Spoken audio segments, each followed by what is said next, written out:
seeking the peace of reason, shaping a peaceless season, reason to keep believing, waking the beast to sleeping.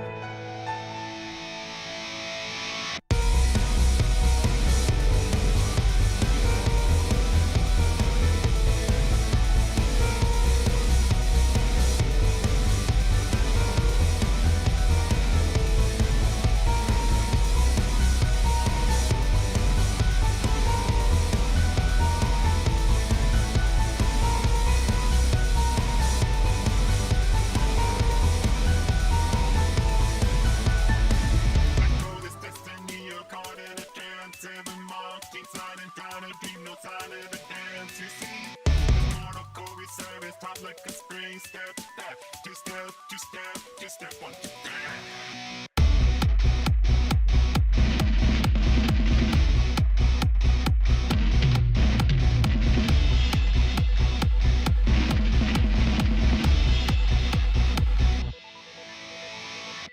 world's a fantasy, no more than a test, ever feeding off the fallacy, creating this mess deep down inside this bleak machine with all of the rest break free.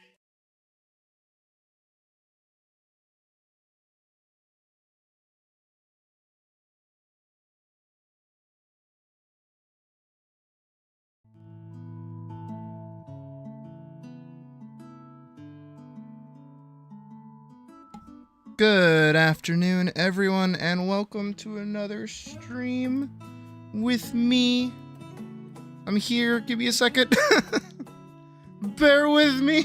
I gotta put on buttons. And then I gotta spawn in. Whee! There I am. And Elise has to get covered in money. Oh, it's almost like I'm a professional or something. This is like supposed to be my job. How's everybody doing today? I hope everyone's doing well. Hi, Ralph. Glad you could catch us during your lunch break. Hi to everybody else. Nar, I see. Blank, I see. I saw Bryn earlier. Ride the Spiral. Day, Pocket. Orkson's here. Cub's here. Everybody's here. What is this? Smash? My food isn't here. That's the one thing that's... So, fun fact, for those who don't know, Sydney likes to order food before stream. That's why we have the pre-stream, and that's why we also have, like, you know, I give myself, like, a little bit of time to eat. I usually get home at, like, 3:45 from my day job, so, you know, I give myself roughly about, like, 45 minutes to order food, sit down, exist for a minute. But I ordered food earlier, like on my way home from work, because I was like, you know what, I want to stream early today, because it's going to end early today, because we're only going to 7 p.m. my time. It's 4:32 right now. So we've got like 2.5 hours basically to get some work done, which isn't super bad, and short streams are always nice. But I ordered food and my phone updated and it was like, hey, it's here, go get it. And I was like, oh, cool, awesome. There's no picture. Usually I ask them to leave it on the table that's like outside of our door, like our apartment, because I don't like people. I have like actual crippling anxiety of like social anxiety. It's pretty great. So I don't like people. So I just kind of tell them to leave it on the door, and usually they do. And they usually take a picture of it, and I go, cool, thank you. I will take my food, and I will go eat it now. And this was like an hour ago. Not an hour ago, but like, you know, 30-ish minutes ago, when I could have totally have eaten the food that I ordered in that time. And it's like, yeah, it's here. There's no picture. I'm like, where is it? And the guy's like, he messages me back, because I messaged him, like, where did you leave it? He messaged me back, and he's like, oh, someone like was waiting for it and said that their name was Sydney, and like I handed it to them. Was that not you? And I'm like, fuck no, that's not me. Like, who the fuck took my food? Where did you go that there was someone, like, waiting and then, like, knew who I was? Shit, I just, like, shut my fucking thing. So, I had to report it to DoorDash. This has actually been a problem for a little bit. Our apartment's, like, weird, so people keep leaving food in the wrong spot, and then people will take it. So, yeah. My shit keeps getting taken, so I keep having to report shit missing, and DoorDash is like, we don't know if we should give this to you. What if my neighbors watch my streams? I hope not. I really hope not. I feel bad for the guy that lives below us, because he probably hears me screaming all the time. But yeah, so I had to reorder my food, and now this Dasher is taking fucking forever. So, if the neighbors are watching, we're on TV. I doubt they would watch me in the first place. I live in, like, not very furry accepting locale.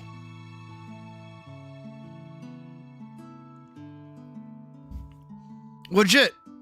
I hate it because the state next to us, which is Massachusetts, right? The state next to us is super progressive and super welcoming and awesome. Has like a great gay community in general. And then where I live is just miserable Republicans everywhere. It's terrible. I hate it. You would not enjoy living next to a streamer? No, even streamers don't like living next to streamers. Just look at like every streamer house ever. Those things are fucking miserable. Oh, hi, cat. I have my cat next to me, so I'm giving her some scritches. So yeah, that's my story of the bullshit I had to deal with, like not even 30 minutes ago. But without further ado, Pennsylvania, no. Also, don't like, did I get robbed? No. Every streamer house results in a shit ton of drama? Yeah. Don't go down the list of where I may or may not live. That's not part of the fun. Should be noted, I am, in fact, a mountain lion. I'm not. I am so pissed. I live in such, like, foresty, you know, beautiful, beautiful state, you know, like, forests everywhere, trees everywhere. Gorgeous, gorgeous, gorgeous. I take a picture of the campus that I work on pretty frequently in the Discord. And I'll post them because, like, it gets really pretty where I'm at. But fucking hell, for whatever dumb, stupid fucking reason, we don't have mountain lions. How cool would it have been if I was like, yeah, you know, my state that has mountain lions is because I am a mountain lion. Ain't that some shit? But nope, not a thing. Can't say that. Which fucking sucks. I'm the cousin of the lion from Narnia. I'm the cousin to Shoshan the Elegant, the White Tiger King. That's who I'm the cousin of. I don't know if you guys ever watched Whitest Kids You Know. I would play the clip for you if it both wouldn't get copyright claimed and was not like extremely racist. Made a severe lapse in my judgment and I don't expect to be forgiven. Oh, who the fuck am I? Fucking Logan Paul? Thought I was a Thundercat. I could be a Thundercat. Actually, fun fact: when I was a wee kitten, I would go to, because I just talked about Massachusetts being next to me. We would go to the King Richard's Fair, which is all the way in Massachusetts. It's like a, for those that don't know, a Renaissance fair. Obviously, King Richard's Fair, King Richard's Renaissance Fair. It's actually one of the biggest ones in New England, which is pretty cool. Not as of late because it's really expensive to get into, and because of that, nobody goes there. You only know of the sniper business kit. That one's good. That one's really good. But when I went originally, I didn't really have, like, I wanted to wear a costume, but I'm such a fucking little shit ass of a cat, that I went as the guy from Dungeons of Dreadmore.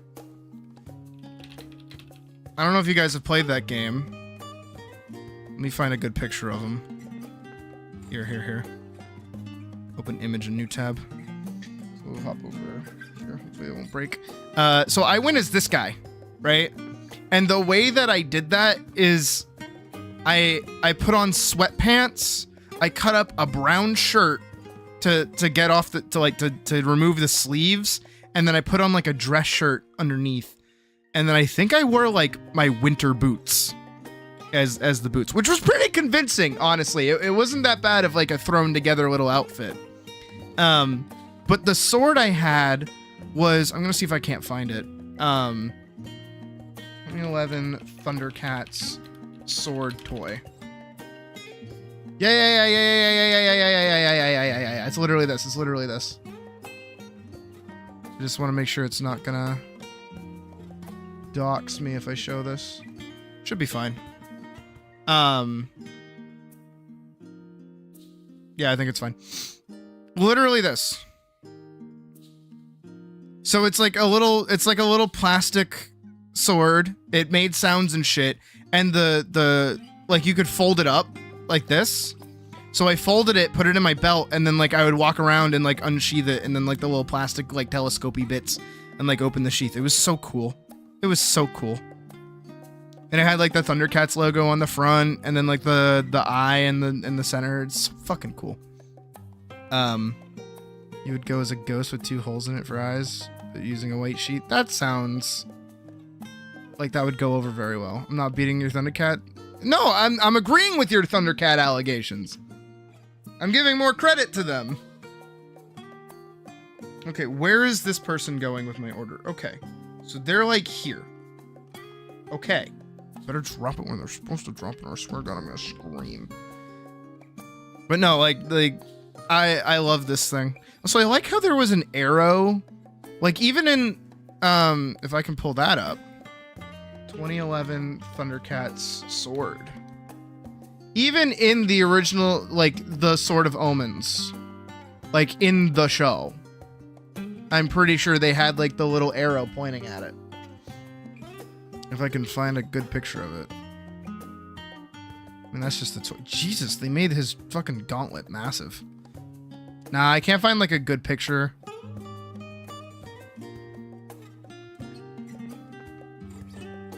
Oh, but Thundercats was really good. I liked the redesign that they did for the main character. There were always signs. There were always signs. But he's just Cloud. He's literally just Cloud Strife. You know, but with like a thinner sword. That's it. Like he's just Cloud. It was great. Old toys were... No, yeah, dude, toys used to be like way better than they are now. Okay, I know where that is. All right, give me 2 seconds. I'll go grab it.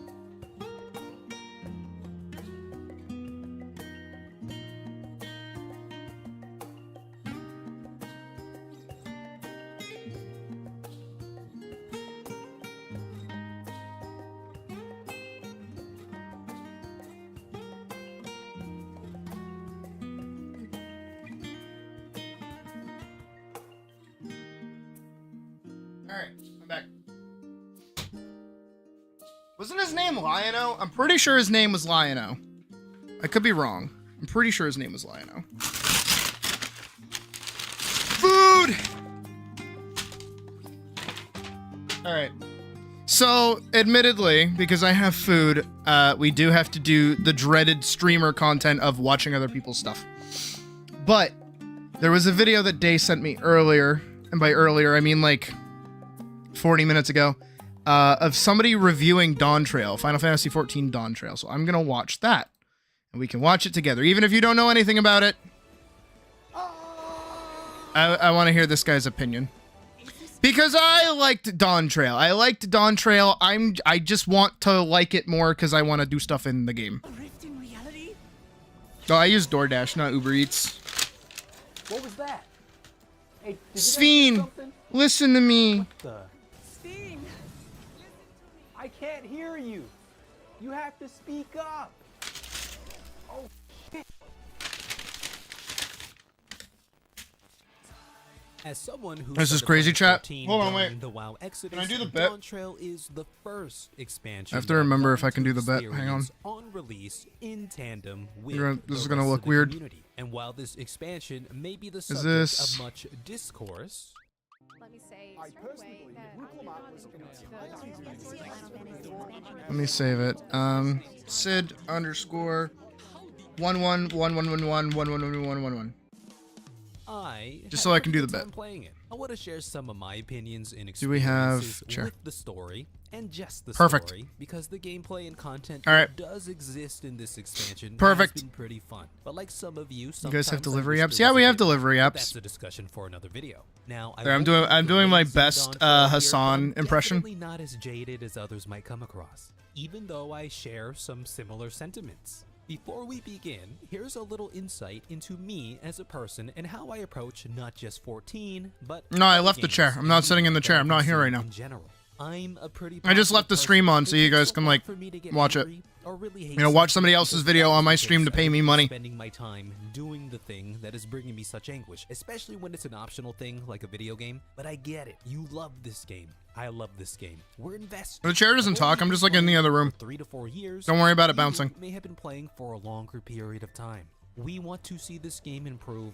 We want it to be better, and the only way to do that is by voicing our opinions and having discussions like this. But don't let it control you. Don't let it ruin your day. I have so much suspension of disbelief when it comes to Final Fantasy 14. Final Fantasy 14 is on PlayStation, PC, and Steam. You can do both variants. And then I think it just got released on Xbox. It's like me in Star Wars. And then beyond that, it depends on what what game you want to play. Did. Oh my god, he's about to have his hero moment.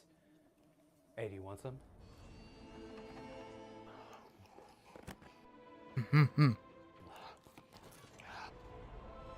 Bro, this is crazy, chat.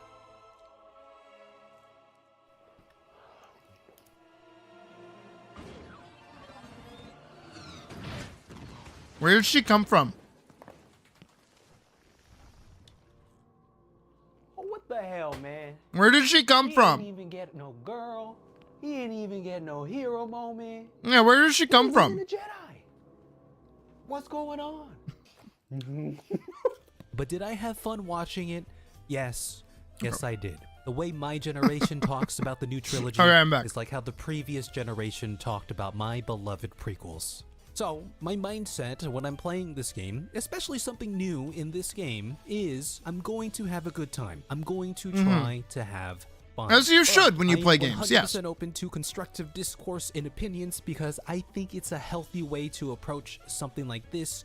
And on the other end of the spectrum, just remember that something can be objectively or subjectively bad, and it's okay if you still like it. I still have It to do the does jumping not puzzle make in, you a bad person. For Tural, example, or The Tuliol. Rock is objectively a bad actor. But damn it, True. sometimes I just want to watch The Rock play The Rock, trying to play an immortal Spanish conquistador who turns into a rock. We've come full circle now. That's actually Round kind of funny if stone, that's a you thing, know, guys, apparently. just a really circular boulder. You know what, Emily Blunt? I think he's gonna be okay. The Rock never loses. He's just stoned right now. Why, you may ask? Because it's fun. So we'll talk about the things I liked about I like the his Dawn editing where he's story putting himself and in throw there. some critique here and there. I'm liking And this so we're far. going to start by addressing the Wooklamot in the room. Yeah, I know Wook. This is Sorry, a small Wook. minority of people, but I will say if your vitriol of Dawntrail or Wooklamot stems from the life choices of the voice behind the character, Nope. then this conversation is not for you. Yep. But if you're somebody who just didn't like the acting performance, the writing, or the way the character was used in Dawntrail, I liked her at the start. I liked Wooklamot at the start, but then as like things kind of started ramping up, she still had a lot of presence. And then again, what happened is that I realized that she changed as a character from Endwalker to actual Dawntrail. Let's talk. Because talking with Wooklamot is something we did a shit ton of in Mm-hmm. Dawntrail. Now, I actually like Wooklamot as a character. I do but too. I am well aware of the fatigue that folks have with not only the cadence of the countless Speak with Wooklamot quests, but also the backseat we seem to take as the Warrior of Light during the Rite of Succession. I recently saw some cool Reddit posts by one user, Turn a Blind Eye, who compiled Dude, it is and fucking analyzed the crazy. Dawntrail script after filtering for very If it common doesn't work on words your such Windows as Vista, you'll be this and sad. I don't how, think it they will. were able to stat out a dope breakdown of so many different metrics, such as the amount of lines. Oh, how many times they've actually spoken. A character had in Dawntrail, as well as their most commonly used words. As you can see, Wuklamot does take first place in the total lines and word count categories. That's fucking nutty. What's even funnier is for characters such as Kryl, Alizé, and Alphino, their most commonly used word is Wuklamot. I just thought that was kind of funny, even though for all of these characters here, their most common words are proper nouns. Except Bakul Jaja Yeah. and Otis. So yeah, I totally understand the fatigue. Now you might be thinking, well, this was Dawntrail and Wuklamot's story, so I guess it kind of makes sense that she would be so prominent. Well, user Turn a Blind Eye also statted out the same metrics, this time from ARR 2.0 all the way to Dawntrail 7.1. And yeah, Wuklamot is in a comfortable third place for line count, overtaking every long-standing character. You're gonna be eating burritos shortly? I thought these were some Awesome. cool metrics to see. Make of it what you will. I just got As far McDonald's. as the volume I just of wanted something Speak quick and with basic. Wuklamot quests, that never really bothered me because But then it had to get 14 has always stolen. had this cadence. Like their quest design has always been pretty bland to me. I think people were just able to tolerate it because they were more engaged with the story. And Yes. in this case, it comes down to how much you tolerate Wuklamot. And as for our Again, Warrior of Light taking I know a not backseat- everybody's played 14. So a lot of things I might say like might just not click. But Dawntrail is definitely a lot like Stormblood, where there isn't really anything pressing going on. There is no like world-ending threat like there was in Shadowbringers or in Endwalker, which were the previous two expansions. Dawntrail was really chill. Dawntrail was really, really like, it was like an actual vacation. There's no big time stakes besides like, oh, the person that you're fighting with may or may not like win the contest. That's literally it at the start of the expansion. So if people weren't into what was going on and enjoying it, they weren't going to get anything more out of it because of how long it spends doing that. So I can understand where what he's saying when it's like, yeah, like it just kind of exemplifies the problems that already exist in the game with its like quest design and everything, where like when you're playing Shadowbringers or you're playing Endwalker, every turn there is something either being learned, something happening, or just like, you know, events going on that are intriguing, right? Dawntrail, it's yeah, so you're gonna be here in this zone learning about these dudes for like 5 levels. You better like these dudes, or you're gonna have a miserable time. Like the Hanu, or I think they're the Hanu. The owl people. I'm gonna be real honest. When I was doing that stuff, it was kind of turbo boring. Like back in the day when I was going through it, like it was boring, and I was like, okay, but like I get it, you know, like okay, we're learning about this land, we're learning about all this stuff, and then it just kind of got silly. But then like I kind of like understood where it was going, so I was able to just enjoy that direction. It also helped that I like Wuklamot. I think she's hot. Role. I was actually kind of down for that. It's a new angle. Yeah. But what else are we supposed to do as the non-speaking, omnipotent nuclear weapon that just saved the universe by defeating despair? I love the idea of mentorship, and I know we have to use a little bit of imagination for this, seeing as how the scale of the story and cities and all the lands that we travel through isn't exactly a one-to-one representation of what we see on the screen. I still would have liked to see more cutscenes of hands-on training, Warrior of Light and Wuklamot in the trenches, putting in the work. You know what bugs me? We never got a Wuklamot versus Warrior of Light fight. We haven't been able to fight her. That would have been cool. That would have been really cool if we got to fight her. And it's like, it gives us a character moment where we show how strong we are by like one-tapping her. And then she has a character moment that plays off of that, of her getting back up and trying again and lasting longer. And going and going and going and going again. And of course, you wouldn't let her beat you. Like, you're not going to lose the encounter. But there can hit a point where like you win the encounter and she's like winded and dying, but then you have the option to pull like an Anakin and be like, good job, you still need work, or like some like aggressive thing that you could say if you really didn't like her. But I think like a moment like that with Wukamat would have definitely lended better to like the mentor angle that they've been talking about. Getting sweaty, like Estinian sweaty. I know we had many heart-to-hearts, and Wuklamat is present for Valley Garmanda and all the other little battles and dungeons we went through, but more scenes of practical application would have been dope. Like in Lord of the Rings, our hobbits go from sheltered shire folk to orc killing, jumping on the back of big-ass trolls in the matter of like 20 screen time minutes, but presumably over the course of a somewhat lengthy journey. We see them fucking around with Sean Bean, playing swords. Have fun at work, Ralph. To ourselves, yeah, this isn't the first time they poked each other with their sticks on this expedition. What is that? Nothing. It's just a wisp of cloud. It's moving fast. Great to start as Wuklamat. I wouldn't want to beat us. I would want to play as me. Your Warrior of Light can determine how you feel about playing mentor to Wuklamat. I always viewed my Pompadour of Light as the stoic muscle, the point me in the right direction and I'll handle business type of Pompadour, as opposed to the center of the limelight like the killing Pompadour. machine Pompadour, even though that's pretty much implied by Xenos and the Endwalker writing. So I wasn't really bothered by it. In fact, I really liked how throughout the story, characters would recognize and respect our strength just via our presence. If it's formidable you want, then look no further than that man there. Look True. no further than that man in the short shorts over there. Hell yeah. That exudes Funnily enough, power. the community mentioned this look in our eyes during these kinds of moments. Let me paint you a picture.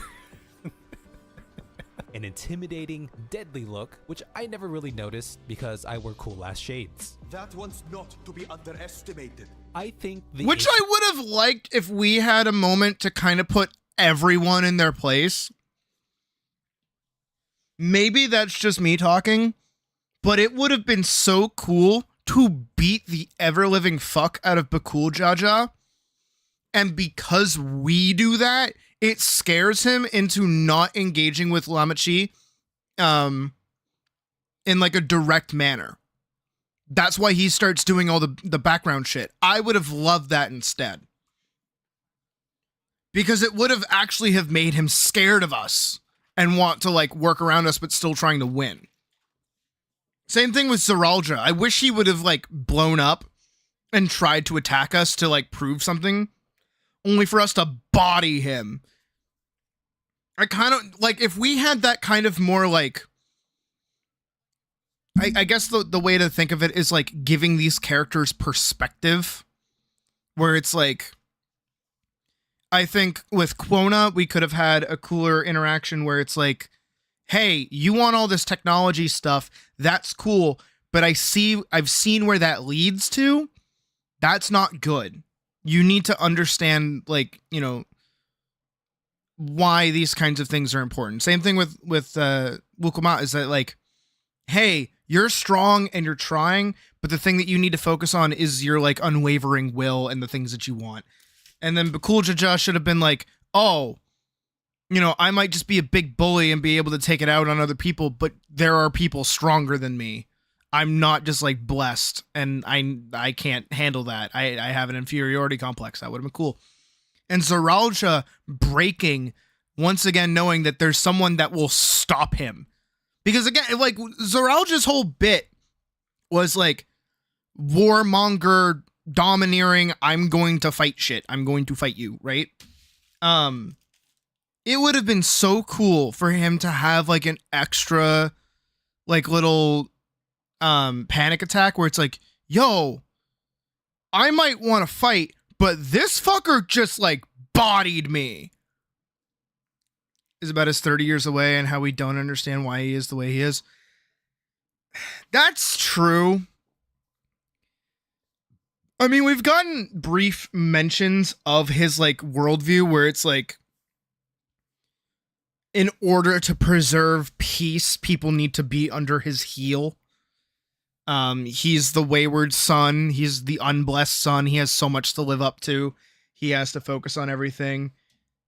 He's like struggling to prove himself. I get that. But yeah, the 30 years away where he just turns into Arbiter is like really fucking silly. I don't think... Again, I think Alexandria should have been patch content. I think the entirety of Dawn Trail should have been like the right of succession. And I think it should have spent more time with the characters and introducing them instead of introducing the area and the zones and the people. I think that would have been more interesting. And then, of course, you know, we get like that moment where it's like, okay, the right of succession is over. Here are all these like loose laying plot threads here and there. Here are all these cool zones that you can go visit. And then I would have really liked if they pulled, like, you know how you're supposed, I think it was Shaloni that you were supposed to go to. That was Aaronville's home that gets like usurped by Alexandria.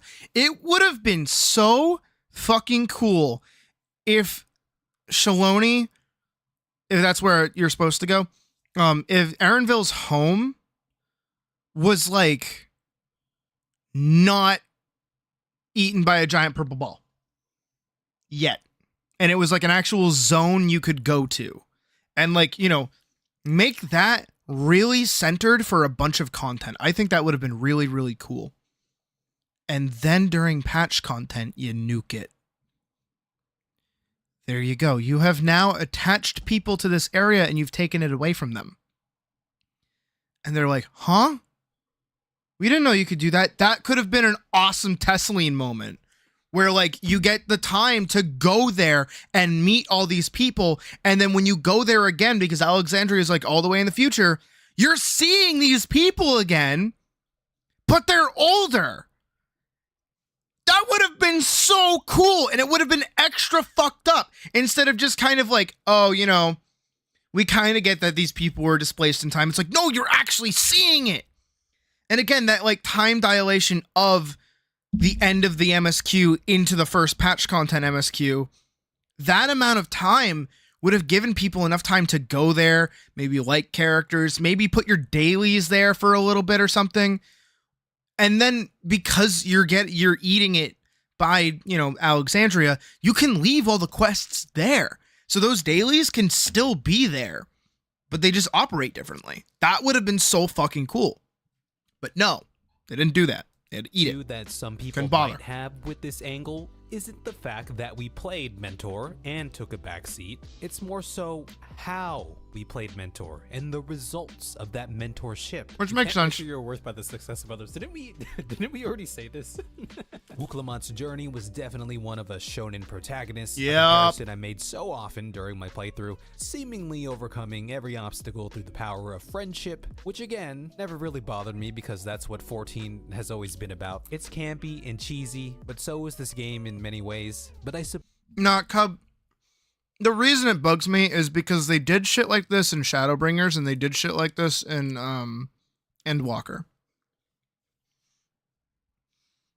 Endwalker had so much buildup that when we got to like the level 83 boss, people were like, whoa, wait, why are we fighting him now? This is supposed to be the end boss. What is happening? When we were able to go to the moon, like after the second dungeon of the expansion, people were losing their minds. They're like, what the fuck else is in this game? What more can they do? This is supposed to be the end. Same thing with Shadowbringers is the amount of like revelations and things that we got through that kind of like recontextualized a bunch of shit from the earlier expansions, just made Shadowbringers like one of the best expansions of the game. suppose for such a prominent character that's only had one expansion to develop, it is very one-dimensional. By the end of the expansion, Wuklamant is a lot more secure in who she is as Dawn's servant and in her ideals, but that's kind of it. Throughout the whole story, she approached every problem in the same way. She is very and Goku. ultimately succeeded. Now, I wasn't around when ARR was current, but I'm told that Alphino was a very disliked character. I can't help but compare ARR Alphino I would agree. and Dawn Trail Wuklamant. I would actually agree. Because Alphino kind of got everything going for him. it wasn't until the Crystal Braves did the bullshit that like, and then most of Heavensward that he needed to go through a character arc, and then he got better. So many ways. Two very prominent characters for their respective stories, who the community presented. Two young and naive, but ambitious characters who approached their problems in an idealistic way. But only one character who saw true diversity. Not from a physical strength, combat experience sort of way, but in a way that challenged what they stood for and who they were at their core. I believed myself the only one who truly understood Eosia's woes. And look what... I forgot that's what he used to sound like. Holy shit. that arrogance has wrought. And That's again, not what he only sounds one like anymore. character who's had multiple expansions to develop afterwards. There's been other minor critiques of Wooklamont that I've heard, dating all the way back to 6.55. One of them being that the voice wasn't feminine enough, and by that I assume they mean in a prissy, girly girl sort of way. What? And to that I would say, have you seen The Lion King? It's over. There is nothing left. I've also heard people criticize the accent, but as a denizen of the Bay Area, I can't say that it sounded strange to me at all. I think the important thing is, when it comes to these expectations and how we perceive this story and characters. Also, why and would she how be they're more represented, feminine? is to She's a keep in big, mind that buff just cat because girl. we Like, haven't personally experienced what seems strange or out of place to us, it doesn't mean that it doesn't exist. Now, as far as the voice acting performance, clearly there was some sort of discrepancy in the production of the Dontrell voices as a whole, evident by the actual audio quality of Y'shtola's voice. I should be keen to learn more about the process after more pressing matters have been resolved. Are you okay, Y'shtola? Do you have a cold? what room are you in? now?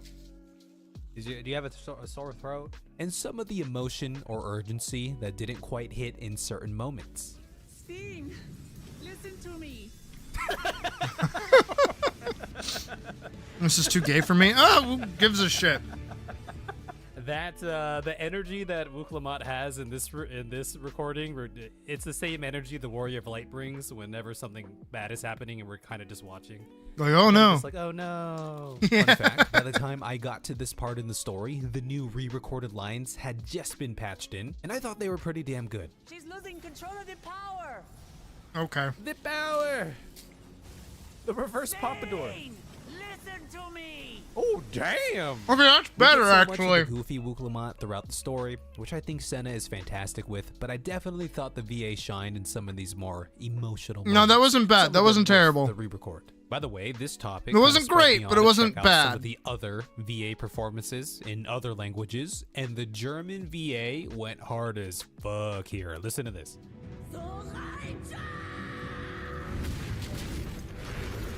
Bro, I should play in German. What the fuck? Anyway, we've talked about the Wooklamont in the room. Let's get into the nitty-gritty. Let's talk about some of the story beats. Now, I think everything we just discussed about Wooklamont can be applied to Dawntrail as a whole in broad strokes. I will say that in my opinion, no matter how good or bad Dawntrail ended up being, it was never going to satisfy or reach the heights of our imaginations or post-Endwalker Final Fantasy XIV. I think just the nature of following the culmination of a long story arc, the literal peak and conclusion of a decade's worth of narrative, a journey that by all rights could have ended, laid to rest. I've been ready for a new adventure. That's my take. I've just been ready for new shit. I'm excited to do new stuff. I want new stuff set up. I want new characters. That's what I want. And while I can and will judge it as it stands alone, I realize that its current legacy may not reflect its future nostalgia. 10 years down the road, standing not alone, but amongst the other. We don't even live in a expansions that make up cyberpunk the next, dystopia. hopefully beloved Where's my part fucking of Final hologram Fantasy shit, XIV. you know? Now, I loved the idea of a vacation. And We the don't setting even have of any of the Dawntrail cool was so shit. Our exciting. dystopia is I so think the fucking rite of lame. Succession played out pretty much how I expected it to play out. We get introduced to our list of claimants, each with their own strengths and something to learn as they follow Galul Jaja's footsteps. Wooklamont shares all the ideals of her father, but lacks the worldly experience. Ona is smart, innovative, utilizing foreign concepts to bolster Taral, but fails to recognize the power within his own people. Zaral Ja, the prodigal son, who does not share the same ideals as his father, but seeks to toughen his people through conflict, while not having experienced true conflict himself. He's very, By the way, it was through this that I learned that the final Shushui. days never Shushui? touched Taral.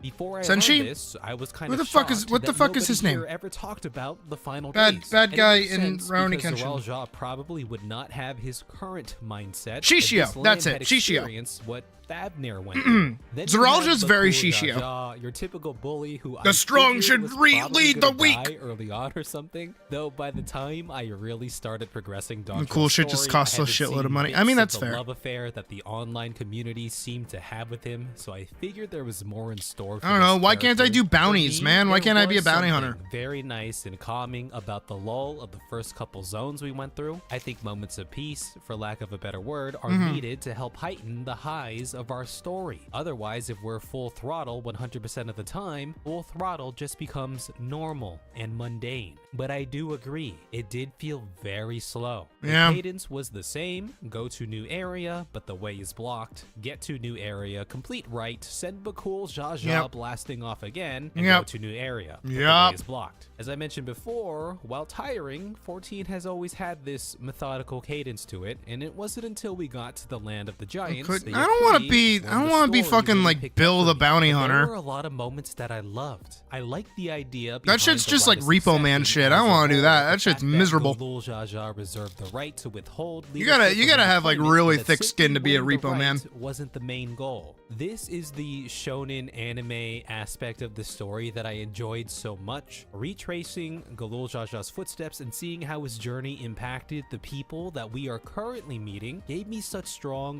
One Piece vibes. Not only in just finding the One Piece, aka the Golden City, but in seeing Luffy, aka Wuklamot, piece together the legacy of her father, aka Gold Roger, or Shanks perhaps, even in this case. Other dope moments include seeing Zoralja just being a badass in so many scenes. I'm also a sucker for redemption stories. The Baby Jar arc was definitely a standout for me in the first half of Dawn Trail. I really See, I liked it. that I we did liked get a Bakul deeper Jaja. look into Bakul Jaja's character and his people's history. This is one of 14's strengths, in my opinion, giving us antagonists with an edge, something that drives them that we as players can possibly Like relate to. I know that it's like, I know a lot of people didn't like Bakul Jaja's like very sudden redemption narrative, but like from the get-go with how he's portrayed as a bully, you could tell like there was shit behind what was happening.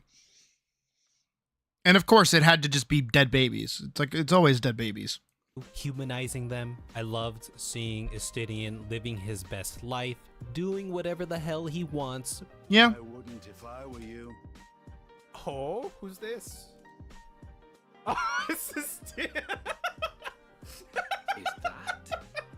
Probably the only one of us who was truly enjoying a vacation that so many of us thought we were going to be having. I really enjoyed Kona's brotherly love and kinship for Wuklamot. I don't have any siblings of my own, but it reminded me of myself. Dude, she's and my giant. I friends love and her. The heights that I would go to help them in any situation possible.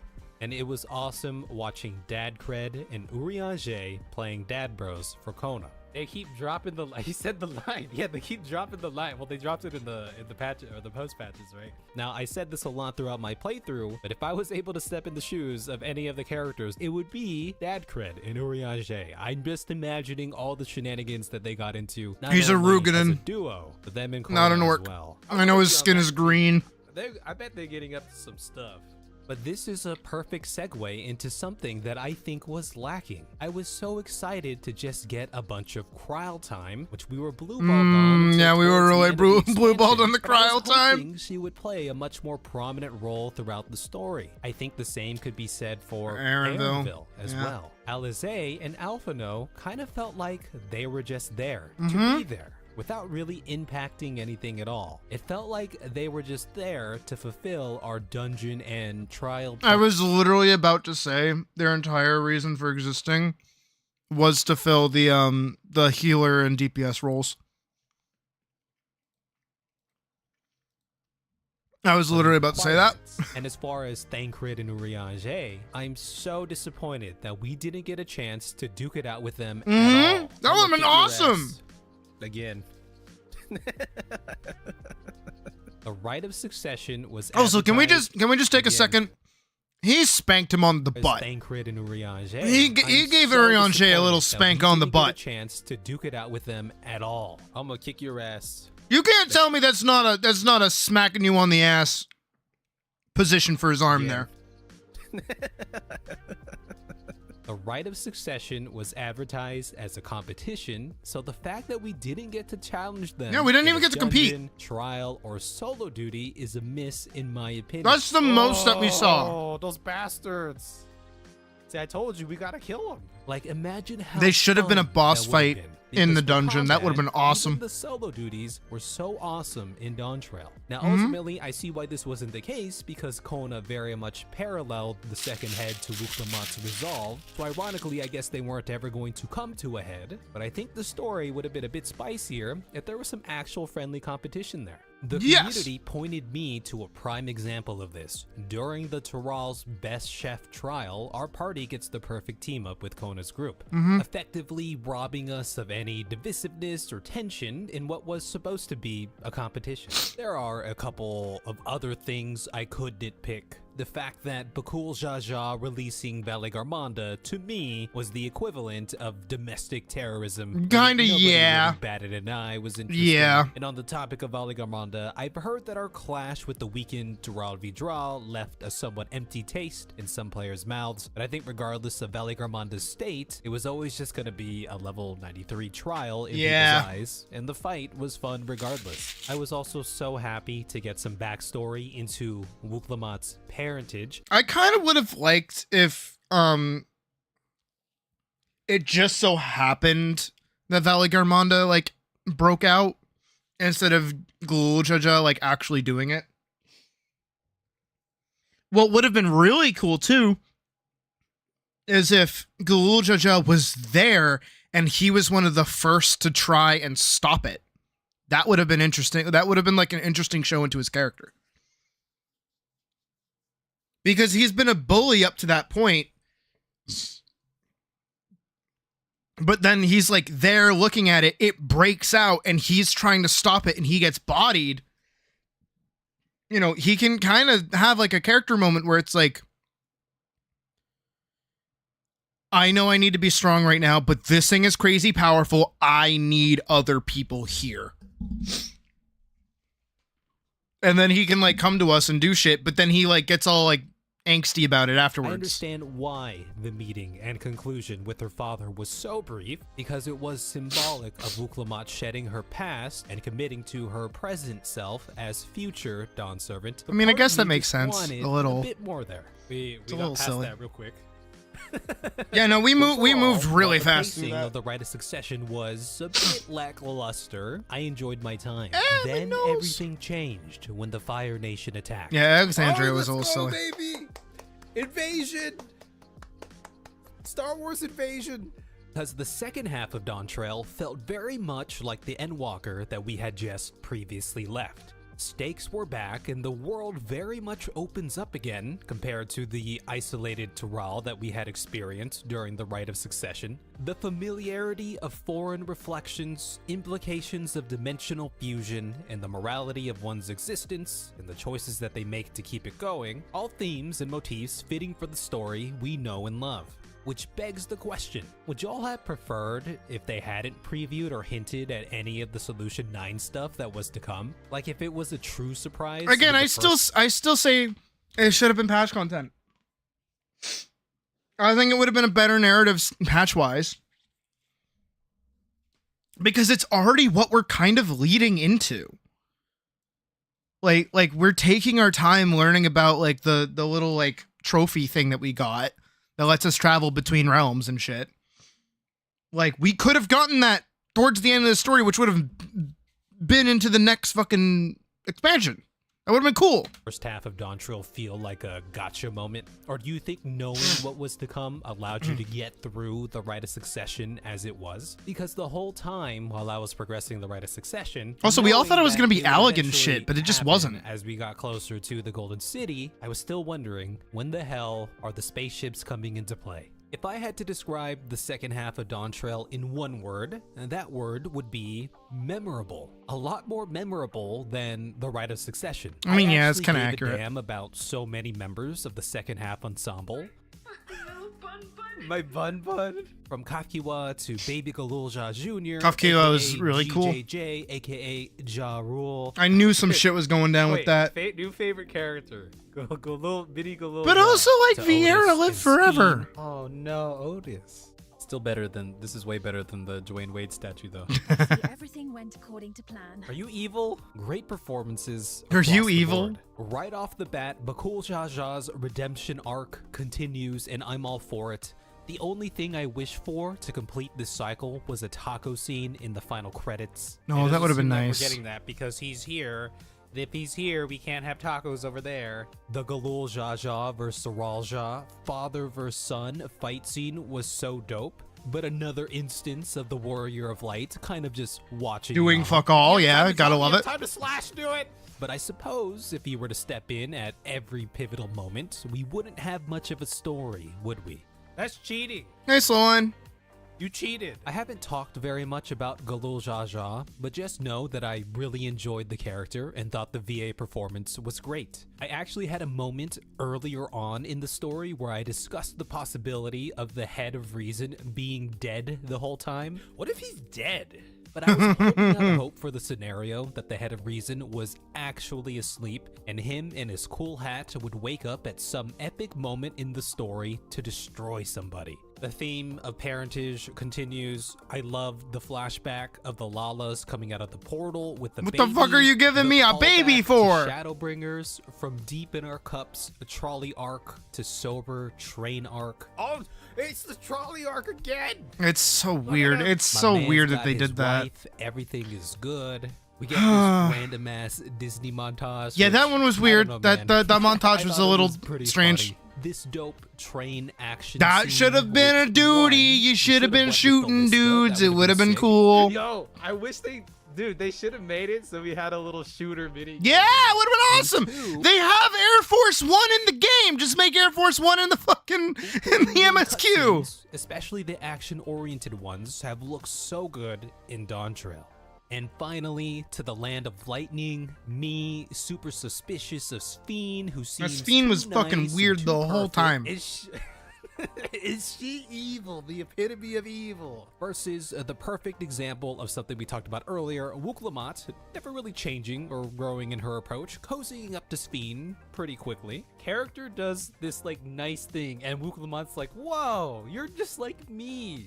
But You're I like love me, the for real, for mystery real. And intrigue of this area, piecing together the 30-year time skip and the memory lapse that people have for those who have passed. The Namika storyline here was one of my favorites. The touching moment of reuniting and that foreboding, ominous feeling when the people have forgotten who Namika was. I remember just moments that. later. That was And overall, awesome. Just learning about the history of Heritage Found and its people, and theorizing on their rejoining. There's and the role there's the so Ashians much played though in that could have been done with that they just didn't. just felt like classic Final But it just felt Fantasy like they 14 forgot again. stuff. My That's the thing. first Final Fantasy game, however, was Final Fantasy IX. Dude, Final And it Fantasy was 9's good. great Just reliving some of that through Dawn Trail. From some of the music and zones to the play we did with Wuklamot. and Yes! the mention of a certain tree. What other Final Fantasy IX references did you enjoy? Now, I during liked the all of second them. half of I Dawn like Trail, Final Fantasy kept IX a thinking to lot. myself how cool it was going to be to see the people of Tyral come together to take care of this localized yet impactful to the world problem. Enter the Defense of Tuliolao cutscene. Such an epic sequence filled with really awesome moments. The ones below are yours. Yeah, the sky is his domain. I knew it was gonna. Yeah, the sky is my domain, bitch. You got it. I jumped really high. It'd be so funny if he summoned like Vitra. Like Vitra just came flying out of nowhere. I admit I was a bit torn by the whole dragging up our sleeve reveal. Yeah, yeah, you said it as a joke. Now I realize that the strength of Oh, a that's nation such a- and that's its such a weird people is Rugadan. but one aspect of power, and their ability to forge alliances and work with others equal in its own right. But we spent the whole first half of Dawn Trail meeting all these different groups and hammering home the idea that togetherness makes the strength of a nation. Yeah, we really did just summon a dragon. And I have to use a bit of imagination here because you know, a clearly dragon there would be from contributions behind the scenes. the But I would fucking have loved to see the Elsebard. Pezzopello, the Hanu, the Moblins, etc. get more representation, more screen time in combative or non-combative roles during such a pivotal sequence. Alas, perhaps this nitpicking would be all for naught anyways, as our scions would be there to clean up any mess. True. I'm kind of skipping ahead here to our confrontation. Even though we're not with scions Zeralzar. anymore because While they his disbanded the finale Scions of the was a Seventh beautiful Dawn. moment, there's just something about his But we're still the character arc Scions as of the a whole Seventh that Dawn. didn't quite land for me. I understand it and I get why. The signs are present and there's a lot for us to infer, but for a character who is so stoic and goes from seemingly bothered by the right to cooperative at times to ultimately failing, seething, and backstabbing, it was either hard to get a read on him as a whole or the pacing just seemed off. And the pacing seeming off feels right on the mark, especially for someone coming out of a 30-year time skip that we don't really get to see. But maybe that's the whole crux of the character. I think Zeralzar and Bakul Jaja are archetypal of, if not ourselves, people we see and probably know in our daily lives. Both burdened by expectations, I mean, and for lack of I a better guess. phrase, what seems like the weight of the world to them. One who hides it well and for the outside comes across as put together, the other who copes with it by lashing out at others, both suffering from the same or similar illness while showing different symptoms. I mean, I guess that it makes ultimately sense. resolve in different ways. A broken Bakul Jaja unburdens himself by laying it all out on the line, eventually finding forgiveness and redemption. A broken Zeralzar has, in his mind, nobody to turn to, and still burdened, seeks to solve his issues in the only way he knows how. I think the core of the idea is there, and it's powerful and beautiful, but there's just something about the way it was presented that seemed lacking to me. Living Memory is a zone that I adore, and not just because it looks dope. This is like, what's that hotel that has the the gondolas and everything? Oh, the Venetian. Bellagio. But the idea behind I'm pretty sure it's the of Venetian. shutting it down and permanently Or it might be ending what's Bellagio. I left don't of the remember. very existence I went of there. these people, their memories, was painted in such an interesting way. It was very Matrix-like in a sense, and I loved how the way the people of Alexandria honored their duly departed very much paralleled or completely contradicted the Yaqui. I loved comparing Yeah. the two. The whole idea of preservation, a people so overwhelmed by death that they found a means to eliminate death altogether, very much resembling a world that one of Medion's sisters may have found on their travels. How did you feel about shutting down Living Memory? I had no qualms about it, aside the fact that they were just memories in a perfect simulation, and the implications of global extinction. A lot of the denizens seemed so self-aware of their current situation, at peace in a way, which made the whole idea of shutting They got it to get down closure that much on more the things that they digestible. didn't have in their For life. me, Yeah, that's the whole fine. point of this zone was finding peace and closure. There was a lot of cool things that happened in Living Memory. I've referenced a few moments like this, but the gondola ride with Graha just felt very familiar. Like in that moment, I thought to myself, this is Final Fantasy XIV. This scene actually led my stream community and me to have an hour or so long discussion just about life.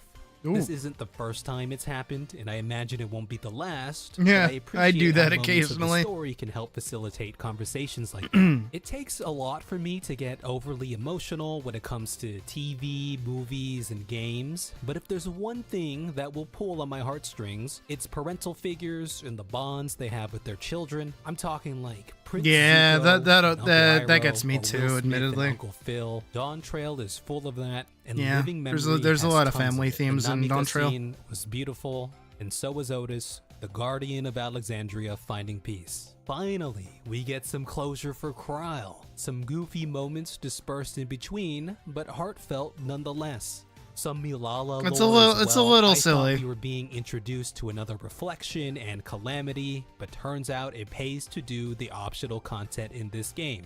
Lastly, our Aaronville and Kathua moment, further prolonging the inevitable. Which is a from little. third I wheel didn't like. on I didn't Magic like Kappa ride. Kafkiwa and These two Aaronville's definitely like. have an interesting relationship. like, yeah. While there is a I wasn't super mother-son crazy about dynamic it when I was between going through them, it. It's evident that throughout his whole life, Aaronville has also had a student-mentor type of relationship with her as well. That kind of obfuscates the criticalness of certain situations. Nonetheless, a touching moment at the end.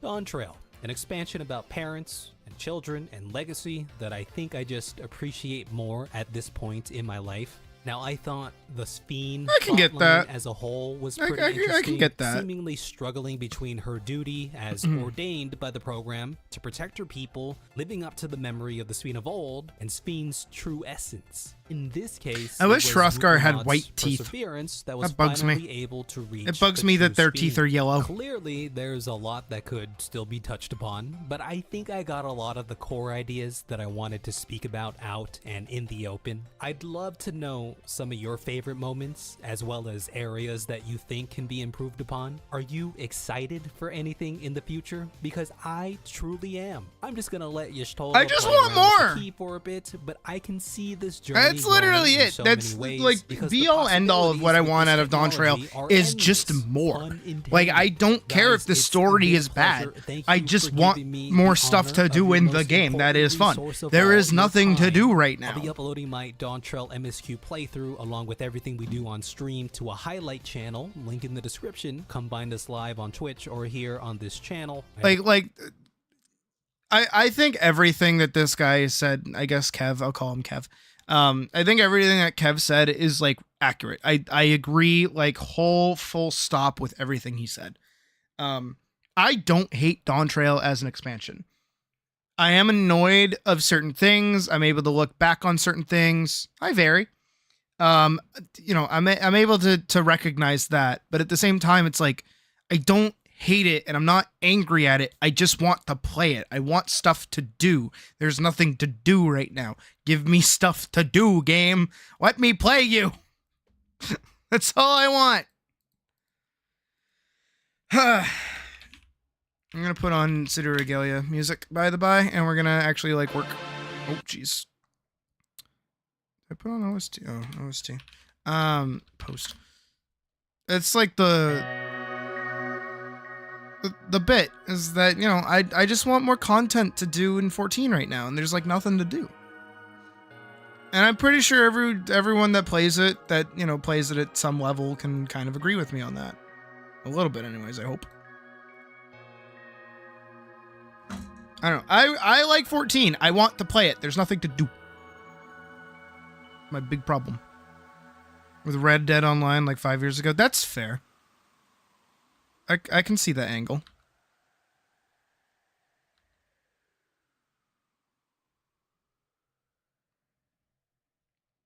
I don't know. It's just. But I know that for some people that haven't played for as long as I have, there is a bunch of stuff to do.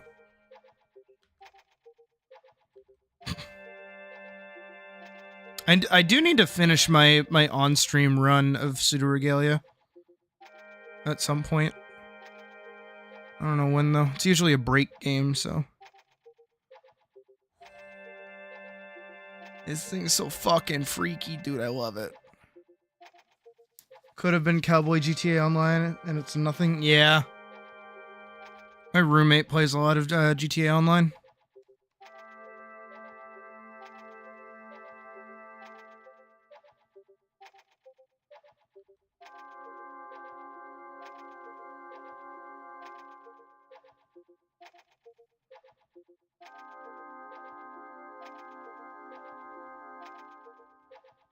Just trying to get that going.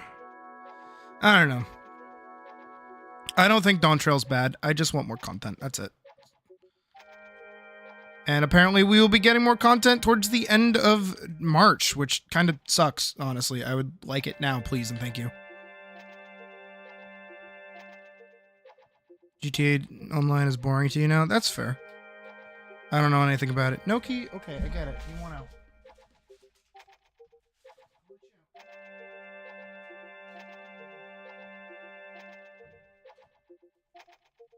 My cat knows that when she scratches at the door, it means she wants to get out.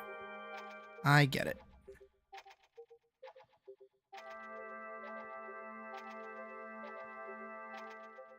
After you knocked a helicopter out of the sky with a hand grenade, you were over it? I mean, at that point, it's just downhill from there, right?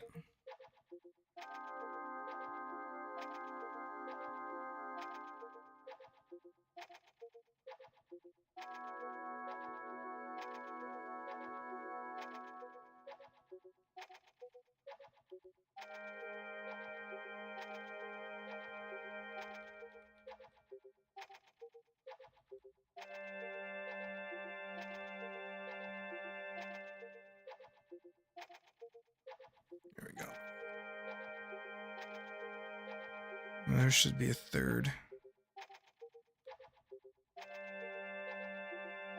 That and the claw.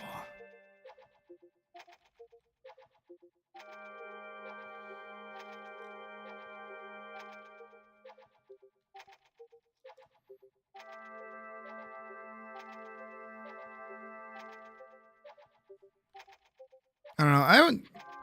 I know this is off topic, but I really wish I had more time to play the Monster Hunter Wilds beta. I didn't realize how short it was going to be. I thought I had more time. I wish I gave it more of a shake. But when the game comes out, I'll give it a proper try.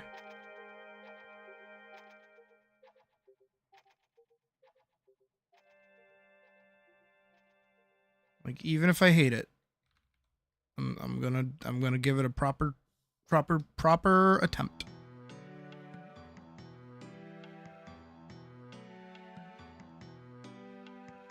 I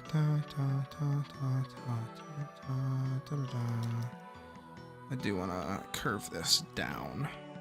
The rest of the claws.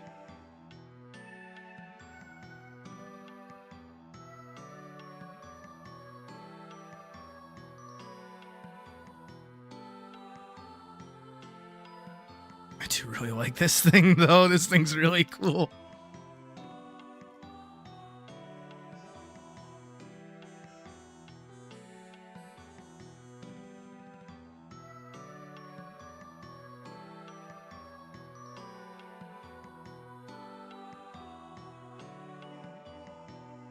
That's actually sick.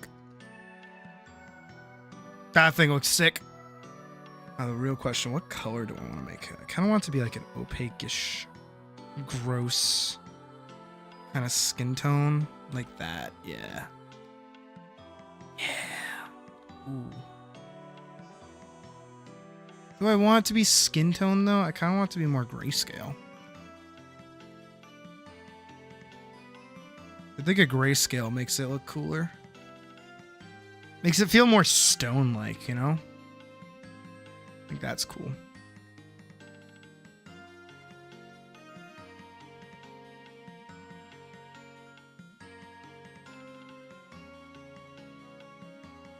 I never really gave this monster's, like, color much thought. It's kind of my fault.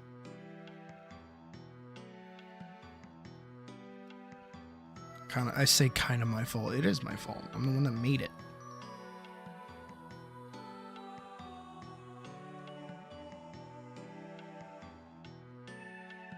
Not like most of this hand is even going to be visible, but I care.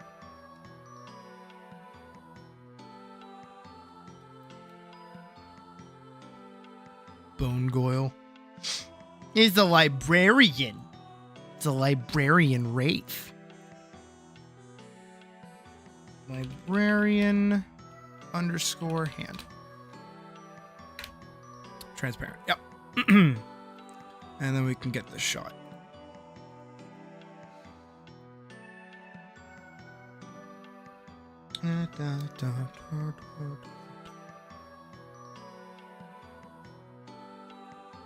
Whoop.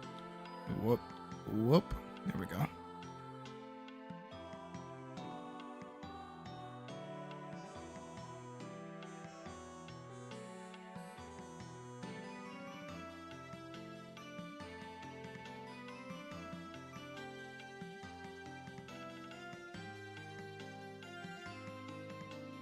One, two.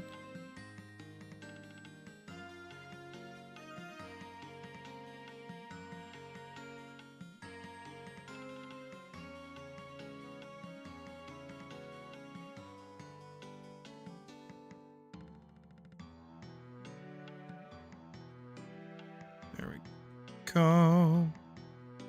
Big foofy ears for the distant shot because she's cute as fuck.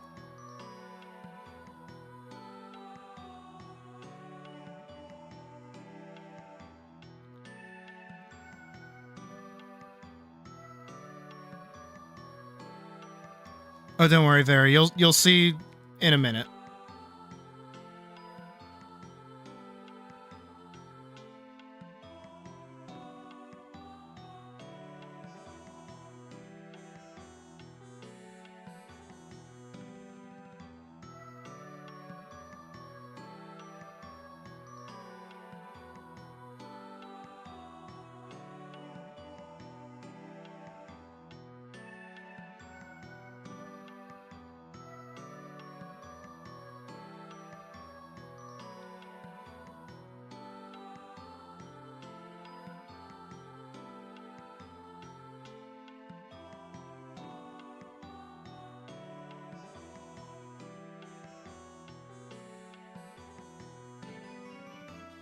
go.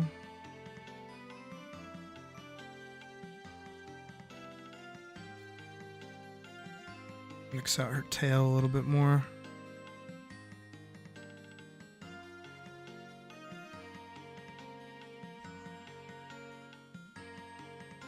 Isn't she just the cutest?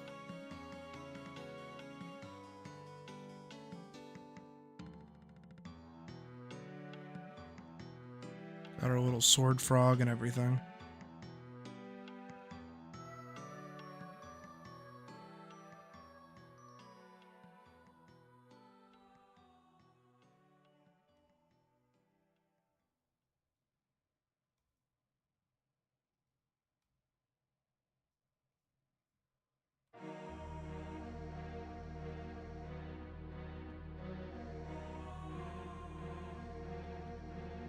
Needs to be straighter.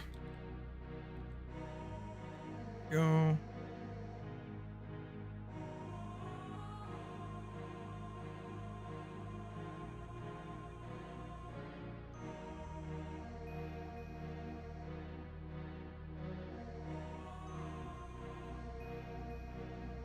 Put the bandages down there. Give her her big, fat fucking butt.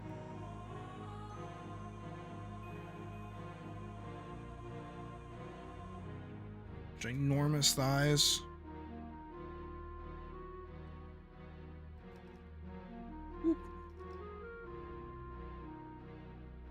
Where's Colleen and Badger when you need them? Am I right or am I right?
Is that how I did it? I forget how her jacket is supposed to look.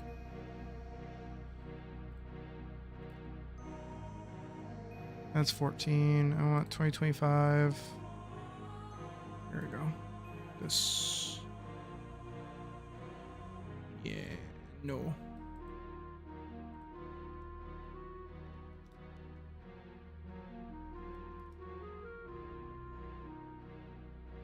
Just supposed to be like that.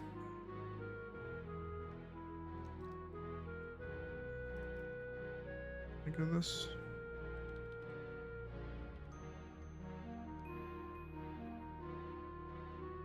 I mean, yeah, it's kind of it. I guess that works well enough.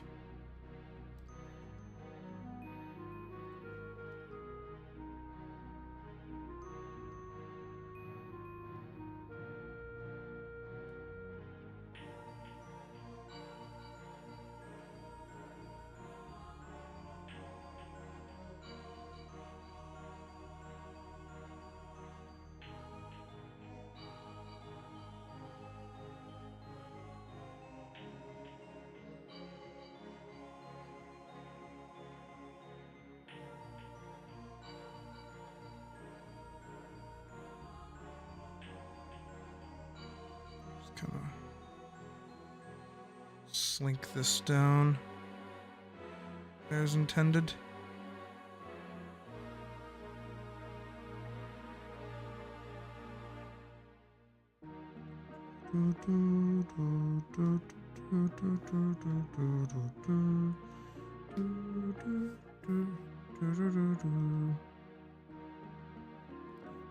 There.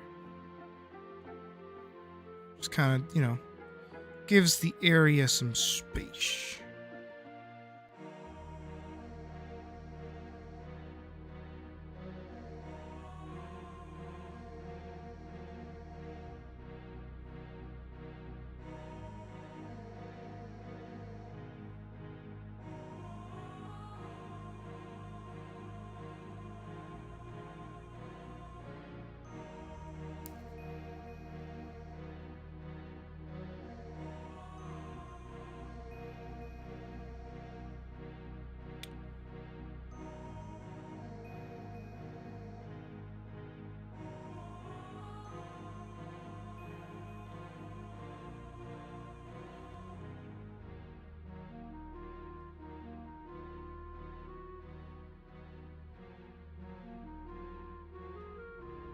How much do I care? This is a question I ask myself. And the answer is... not that much.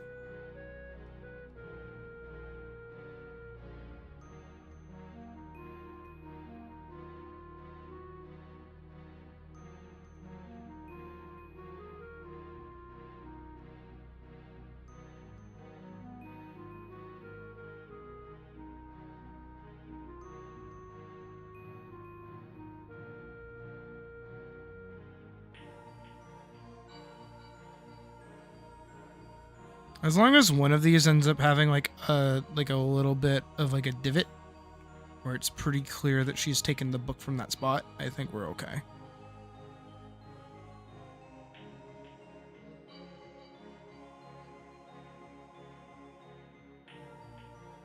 We can give her this little section here.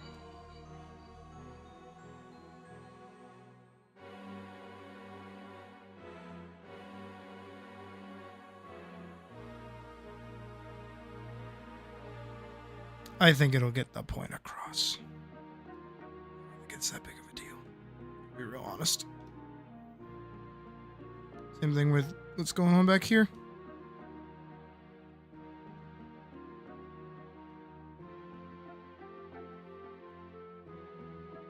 As long as back there kind of does its job, I think we're okay.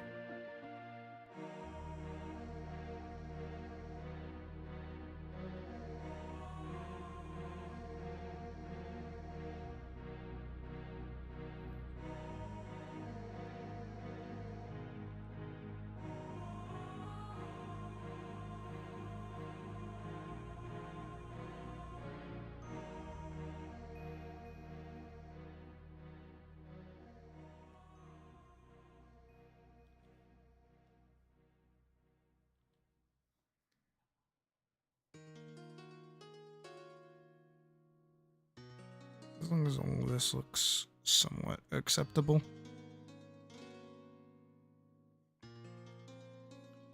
That looks okay. We can grab her colors from here, kind of, not really. Yeesh, I'm getting kind of sweepy. Should probably drop my monster on my face.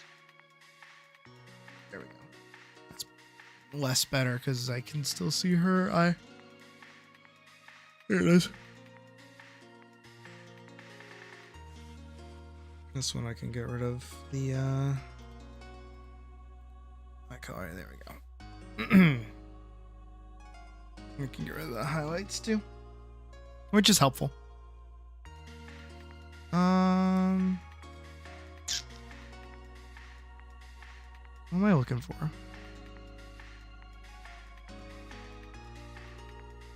I guess a background shot would help.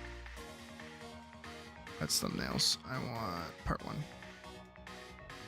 There we go.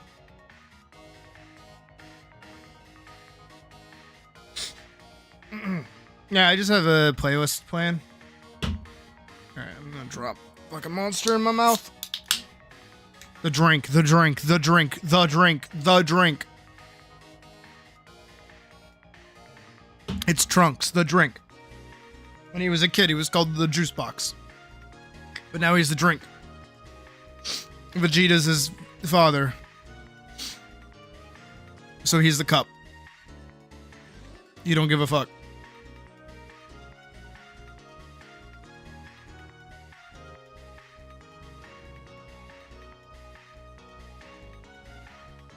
Yeah, politics are bullshit.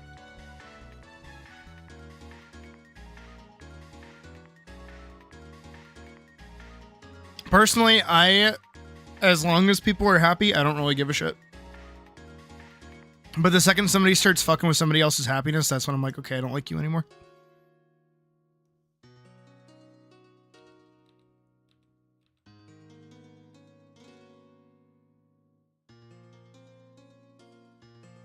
Exact. So you get it. You get it.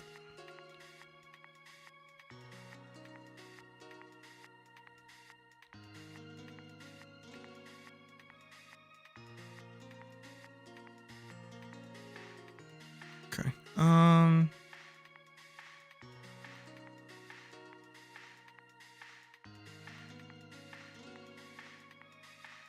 Okay. That's that one. I'm gonna close both of those so I know which one I'm grabbing from. And I'm just gonna color her first, it seems. I am totally okay with doing. Burrito finished. Why'd you say that like it's a Dark Souls boss?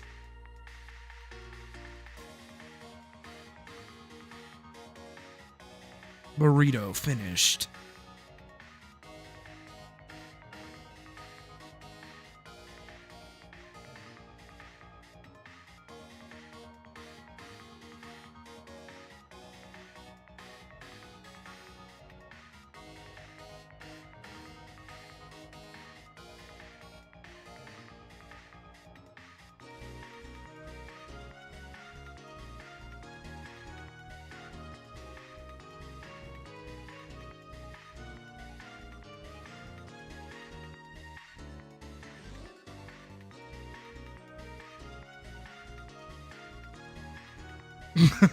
There was one.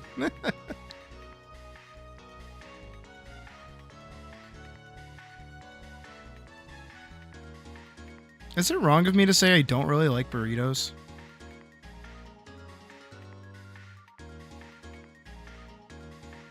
I've never had like a good one.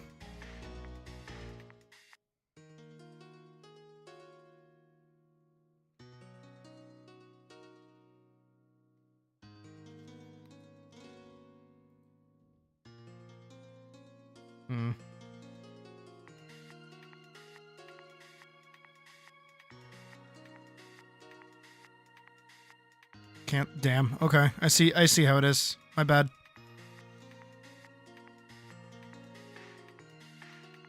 That's the end of my career. Canceled for not liking burritos.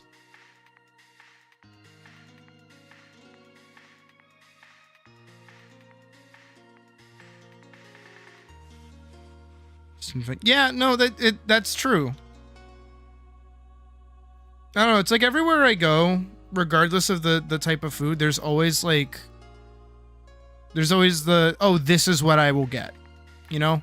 But for burritos and like Italian food, that's just not a thing. Like I actually don't really like Italian food, besides like pizza, obviously. But at that point, pizza's just like bastardized to the point where it's not even really like Italian food.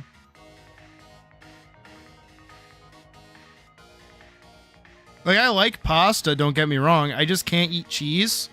So like 90% of pasta dishes just like don't click for me.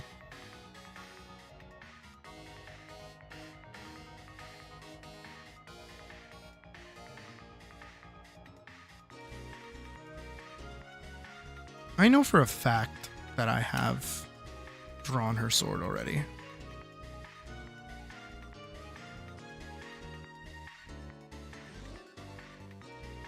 Can I do it here? No, it's just scroll. Hey, I'd.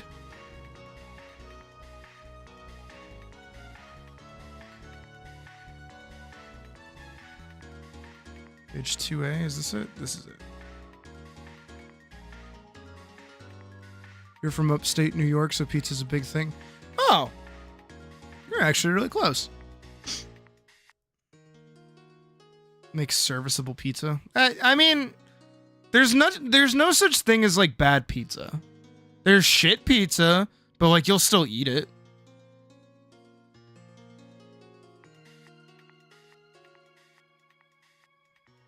Okay, so if anything, this just gets to stay that color. This gets to go there, there. Stay where it is. Oh, that's right. It is a different color. I forgot.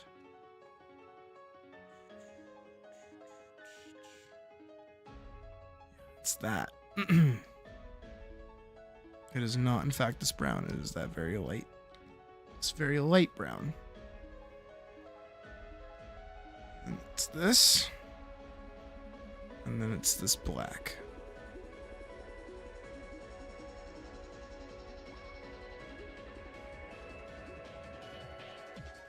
Yes, bad pizza does exist. Well, I've never run into it. So I'll count my blessings in that regard, I guess.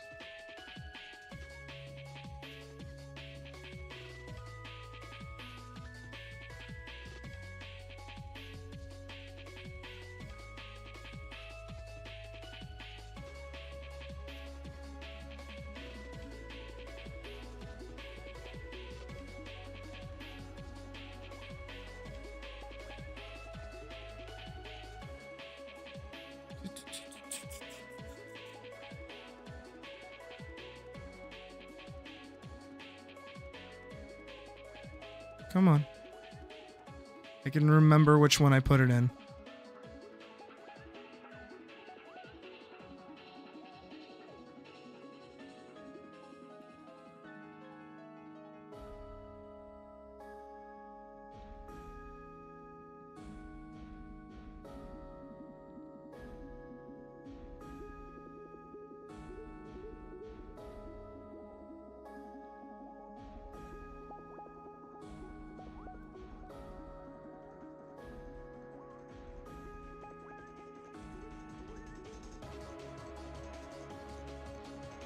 She doesn't have anything on that side. She just has her bag on that side.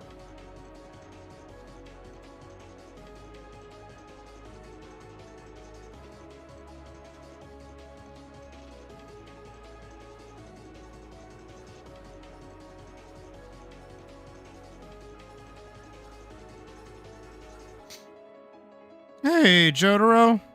How you doing? That was a voice crack and a half, huh? Shade into all butt. This is why I do what I do.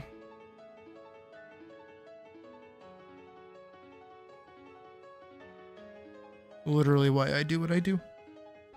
It's the best part of the job. Is getting to shade the butt.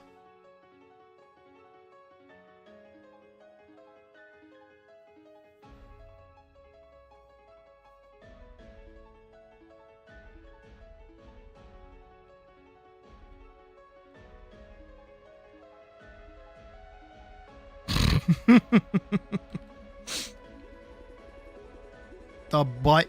It's the best part. It's the best part. Anyone who says otherwise is lying to themselves.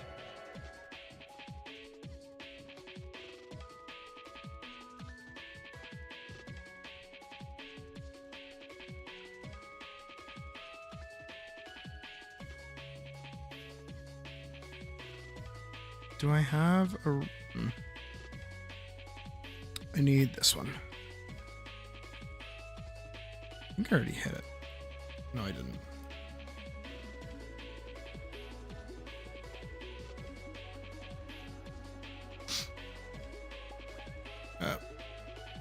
God, my fucking nose is killing me, dude.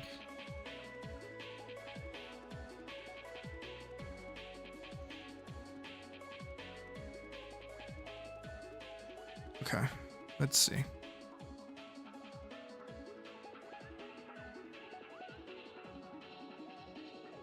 That's not that bad.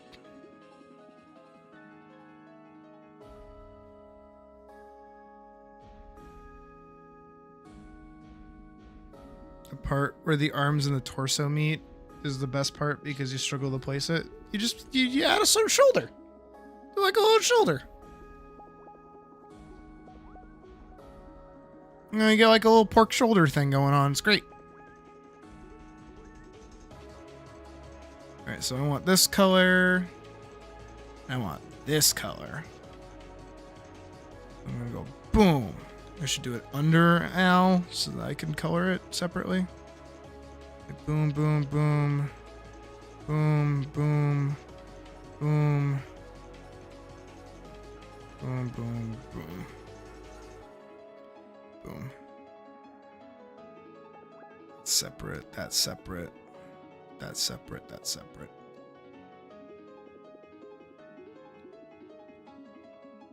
Perfect.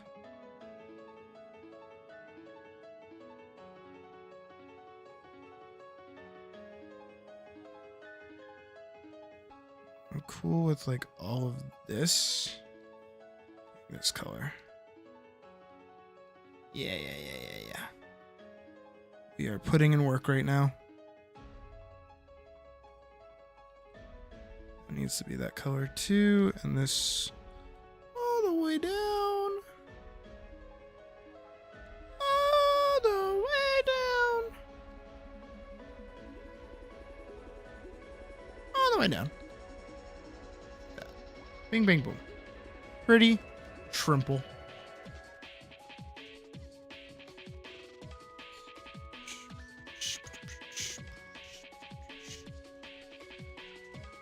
I'm going to grab this color. I'm going to make it a smidgen darker so I can hit this and this.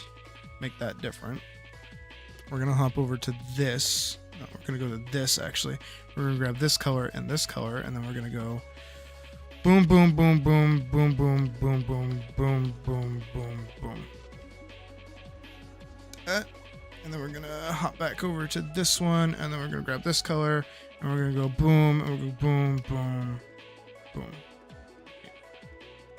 It's pretty good. And then we're going to do the same thing over here, but with the lighter variants of the color.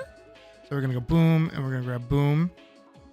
And we're going to go back here, and we're going to go boom, boom, boom, boom, boom, boom, boom, boom, boom.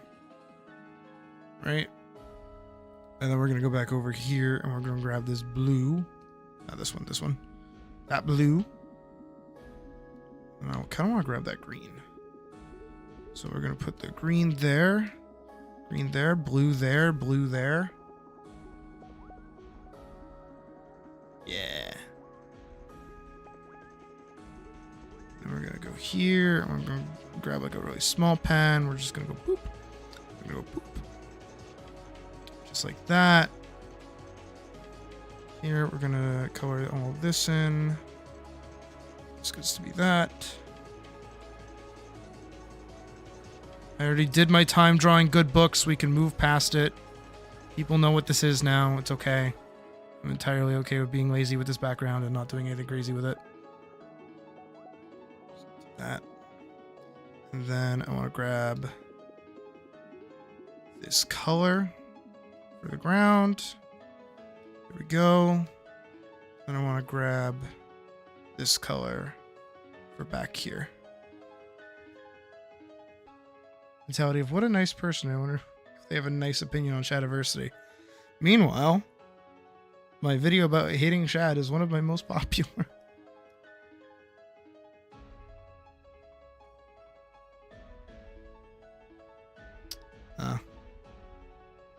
The worst part is I never get like that either. Like, I think that's the first time I've screamed like that, like during stream where I'm not like playing a game or doing it for a bit.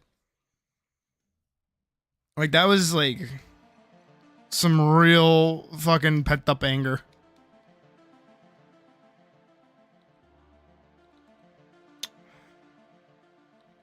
Just gonna do it like this and go boop, boop, boop.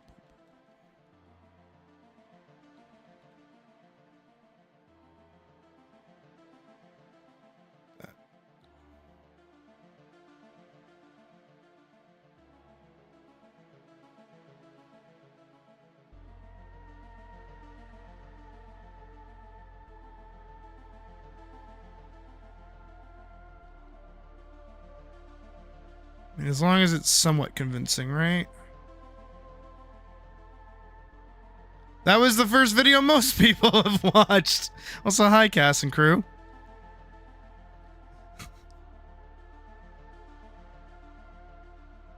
I don't want to be known as the Shad hater. Even yesterday when we had like our stream, I did a little more Shad hating, and I was like, no, this is not my typecast. This is not what I do. I don't want to be only known as the Shad hating cat. As good of a title as that may or may not be. Oh, God, I remember how much I hate doing this. After ages of the same four faces. I know, right?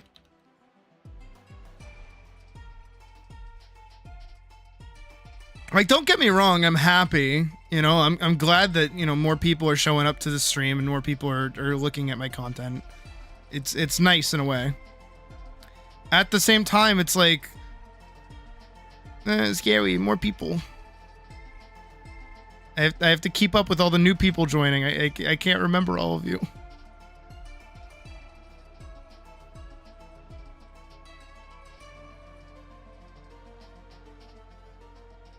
It does kind of rhyme. It does kind of rhyme. You were right.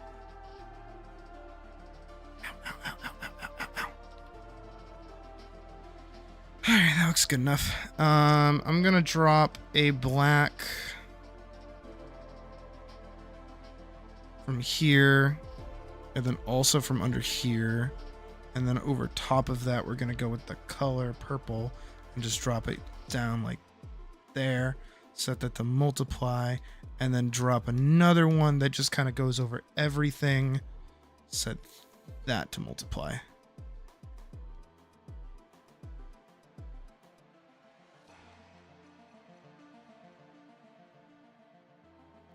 And I want like a little bit of an airbrush doing like that color, yeah. Just like a little bit under the black, so like right there.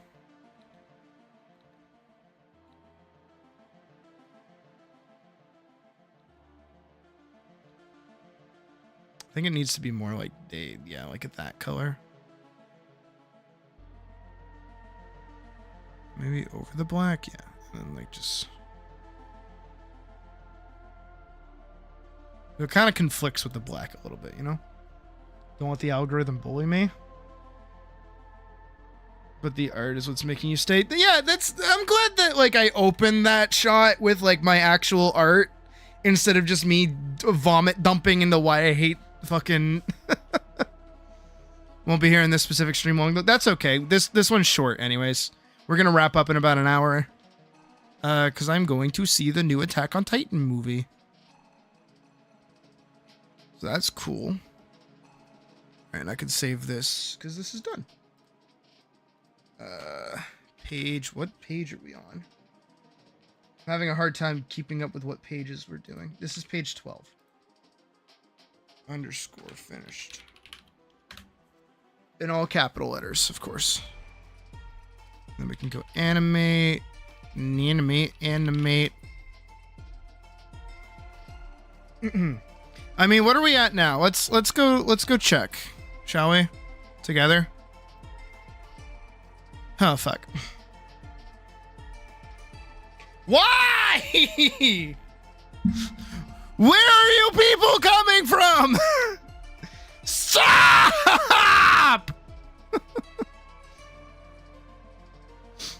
You think the fact that popular topics gain so much traction when others might not is just kind of a fact? No, it is. No, it's true.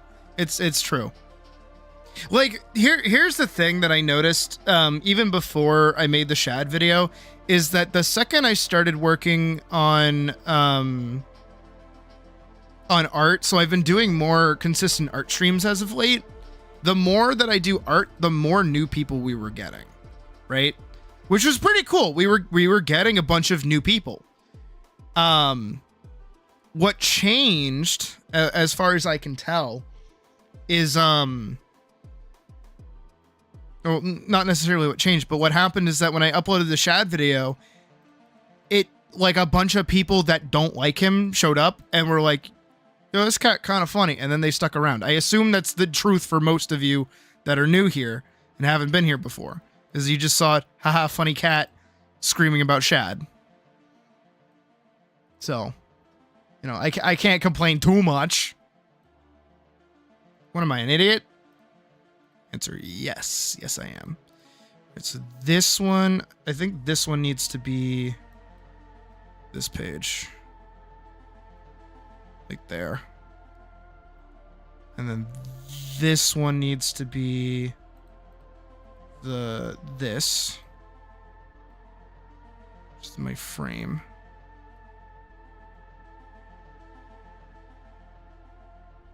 And I do kind of want to adjust it a little bit. This shot. Kind of want her more in the actual frame. That, yeah. And then where's the arm? Librarian hand. It's not shaded, I noticed. Fuck.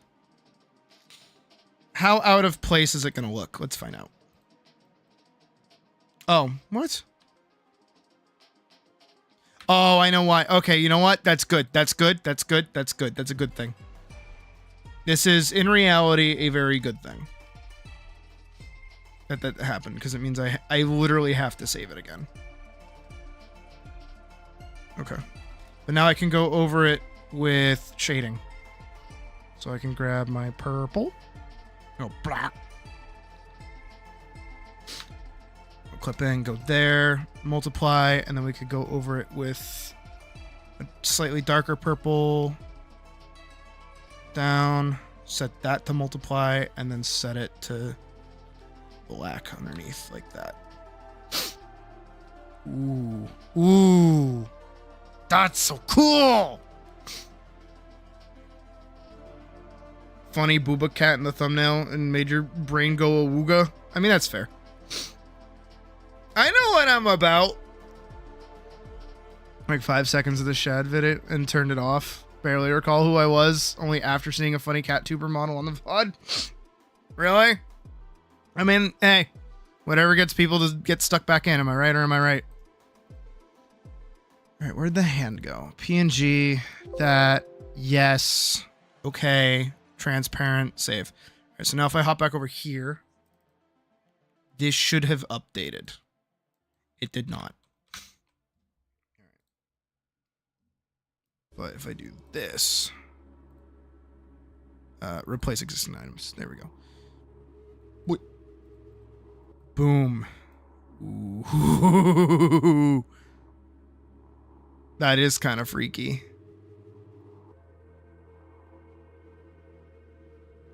That's fucking terrifying, actually.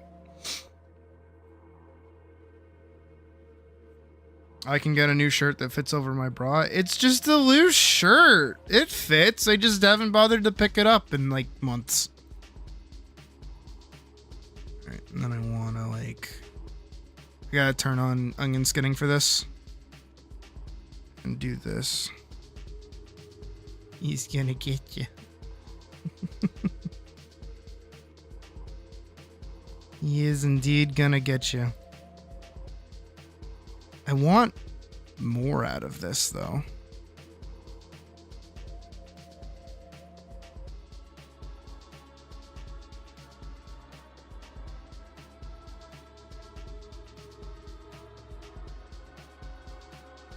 I definitely need this to make, like, smaller motions. Because it is...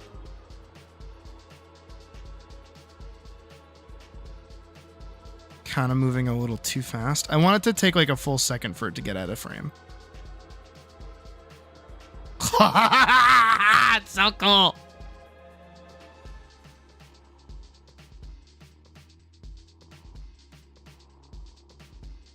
I have to in between all of these. That's the sucky bit.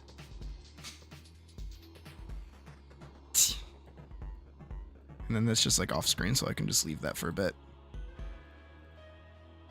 How long is that? 80 seconds? Perfect. Creeper. Aw, man. Wait, back. Put that there. Put that there. Put that there. Put that there. Put that there. Who put that there? All right, so this, I just have to like, I hate this part. Did I ever say I hate this part? Because I hate this part.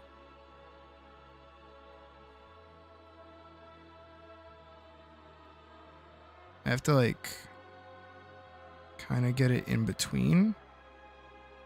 Because that's why it's called in-betweening. If you would believe it. As long as the claws kind of match up with what's going on. Okay, that's in between. There. Let me get.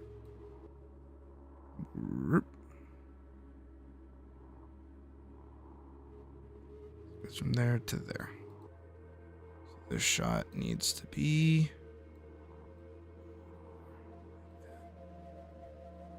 A bit more up. Yeah. And then that shot's good, and then this shot needs to move a little bit more. Like there. And that shot good, and then this shot. Just like a little nubbin should be left of the finger. Like that, yeah. So in total, that should take about a second. It's pseudo animation. It's not true animation. Most of this is just like panning shots and like overlay frames. So nothing super crazy. Can I get... I should... That'd be really cool.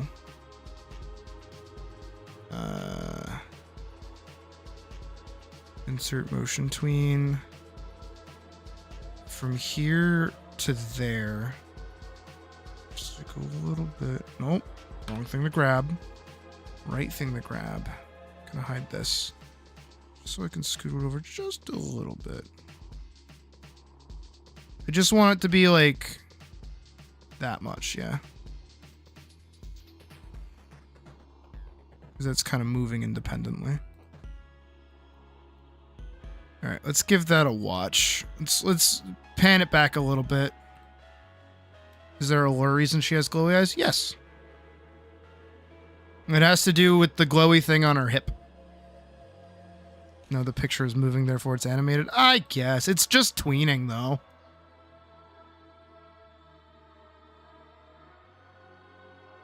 Good. Good. Good. That'll have a sound effect, so it'll be better.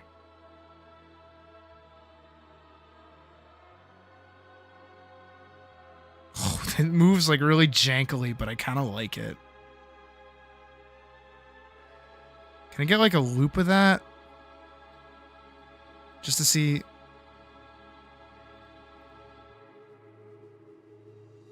I feel like it would benefit if we did this.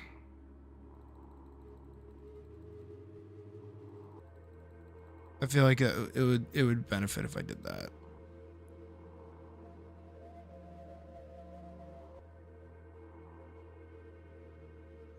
Yeah, I think that looks better. Let's get it with like the full amount of time.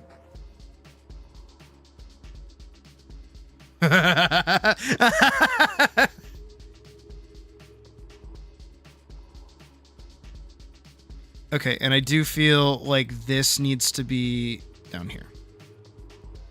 So it should start moving very slowly the whole time. Yeah, that's good.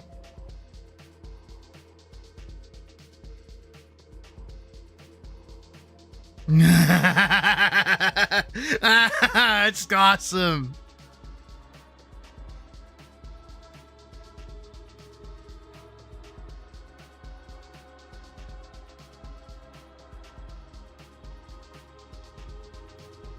I feel like it should sit for a little bit longer.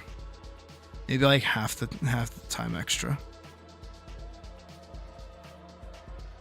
Just so it's like That's really nice. I really like that.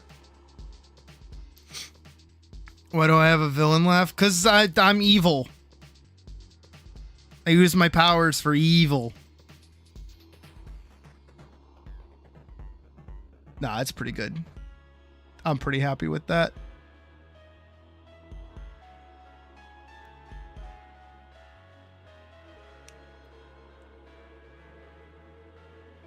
Like, the only thing that kind of bugs me is, like, this shot there. But I think it's because I'm able to see the full hand moving. If I didn't see the full hand moving, I'd probably like it more. But just seeing the fingers just kind of, like, pull back is just like, oh, that's so cool.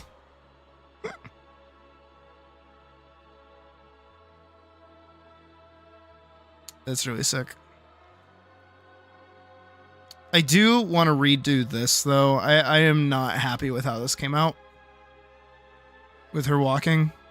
I think I would puppeteer this instead. I would make like a rig. And then just like bone it in an animate and then make it walk. I think that would work better. Cause it is kind of jarring going from like kind of dog ass really quickly done animation where the sleeve changes shape like fucking constantly to, you know, stills and better shit. Because, you know, I spent like a fuck ton of time on these backgrounds for whatever reason.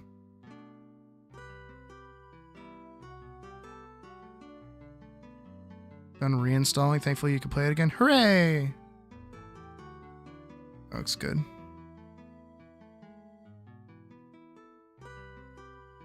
I don't like the walk. The walk looks like shit. What do you mean? Oh, I have the loop on.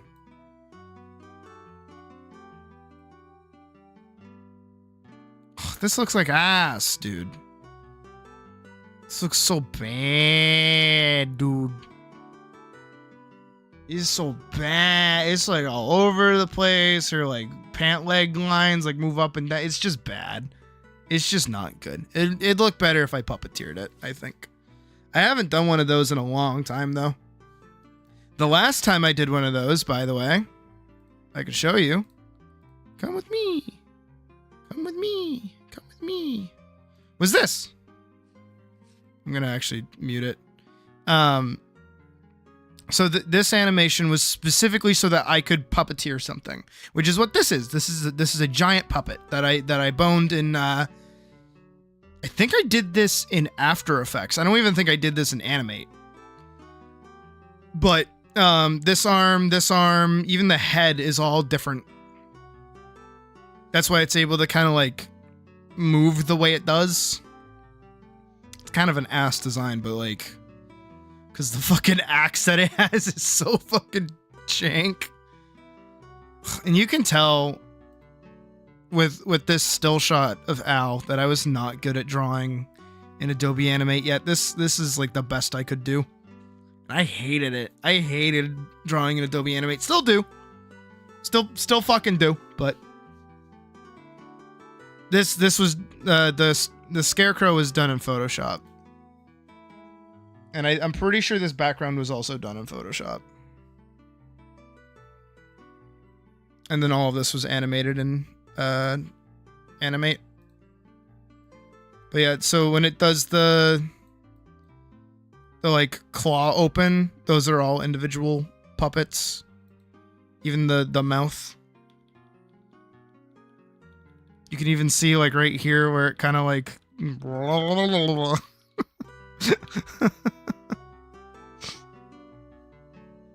But yeah, I've done it before, and it came out okay. Oh, you can even see when it's got the shot. You can see how the arm here is kind of clipping into the socket. Man, the shit I was able to get away with back in college. It didn't matter because, you know, I got to compare myself to everybody else. Now I get to compare myself to everybody else on the internet, so. Constantly tried to do better.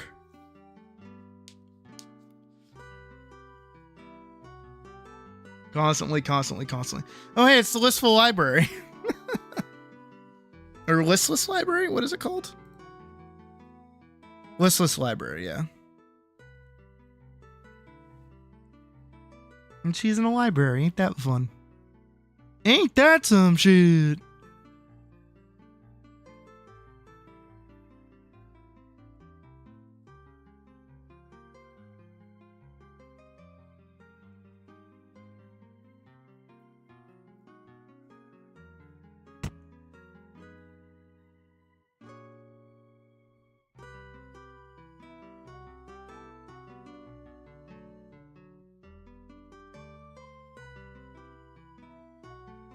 I like the additional shine on her butt.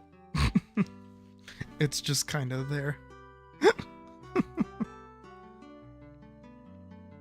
But I do like that it's just kind of there. And then we get the next shot, which is this.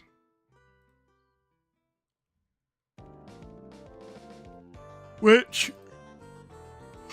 I have to grab the other shot. Recent Release via Librarian, take 2. Open. I curse you, Adobe Animate! I curse you! To open. I curse you to open. And then I need this shot. And then I need like this shot. And then I need like this shot. And then I need this shot. I think I have. Yeah, I think this is the break shot that I need. This one's the best one. And then we get the like running crack up the shelf till it breaks at the top. And then it splits down at the bottom, so it smashes and falls, and then the whole thing topples over in like twine.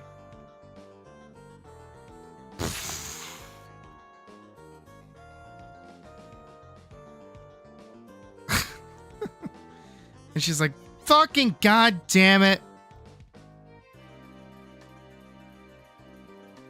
And then we get that shot, and then we get him coming back around. There he is. Ah, fucking smile only a mother could murder. There it is, and he's got his weird fucking guzzlet neck. Everything falls over again, screams, and the fight happens. And then the best part, bonk, bonk, bonk, bonk, bonk, bonk, bonk, bonk, bonk. It's like a flip book. Bonk, bonk, bonk, bonk, bonk. Oh yeah, and then she finds the book that she's after. She starts fighting it again. Cool shit happens. Yada, yada, yada. Stuff happens. It's dead. And then she sneezes because she looked at the smut. The fucking goofball. Like, unironically, though, 2,318 frames versus, if we go all the way to the end, 1,953 frames. And we've barely made it anywhere near this.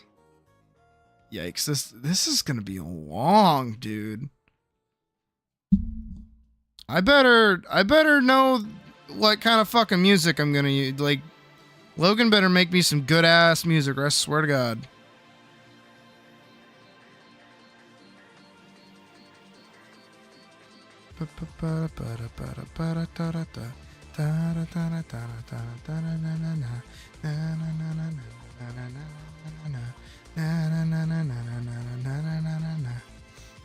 Alright, so I need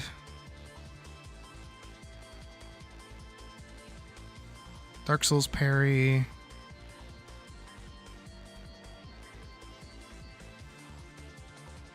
I need this shot. Export image. Give me 1 second to double check and make sure this isn't going to go anywhere dangerous. It did not, thank goodness. This would be page 14. Yes. Saving changes to that. And then we can hop back over here. No danger here. Alright. Then I need to do... new. Okay. Add panel material. Okay. Cut down the center. Cut down the center. Probably is because I'm going to get it. Copy, paste. Put under.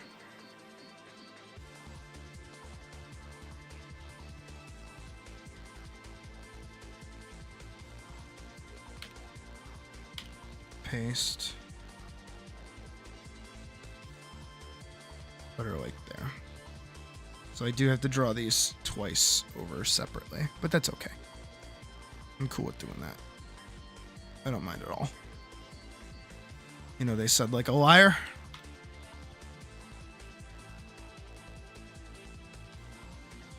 Whew. Probably just be able to get the sketching done before I have to dip.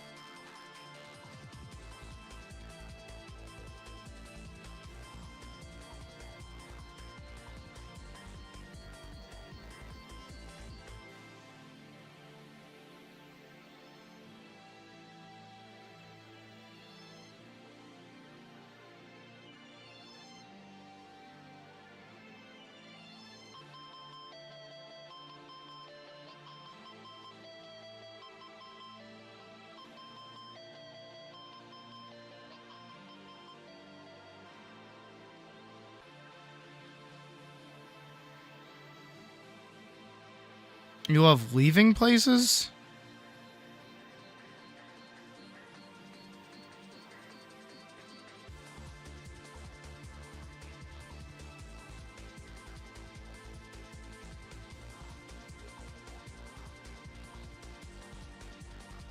Oh. Same.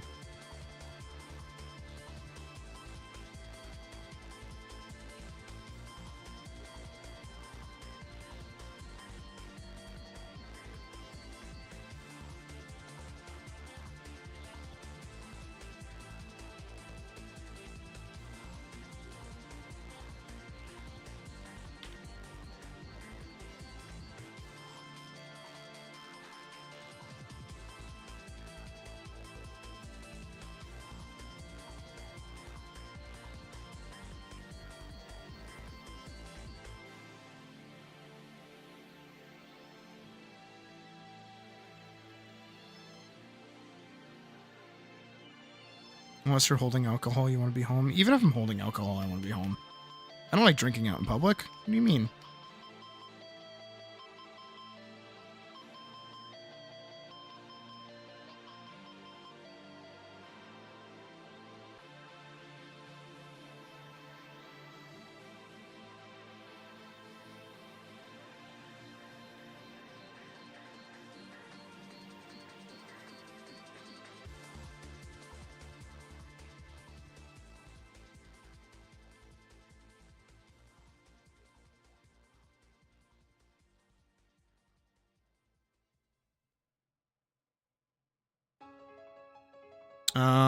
See, I don't even do that.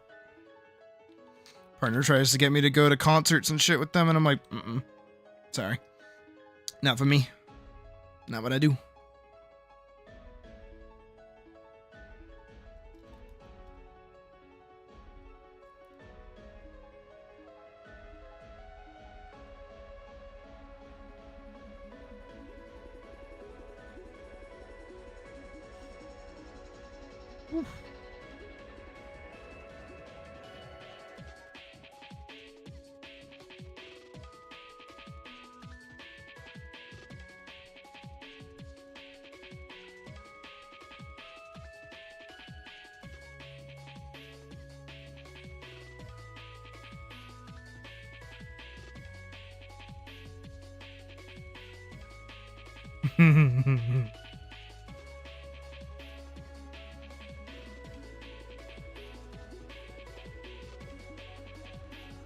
I like Elise a lot. She's really fun to draw.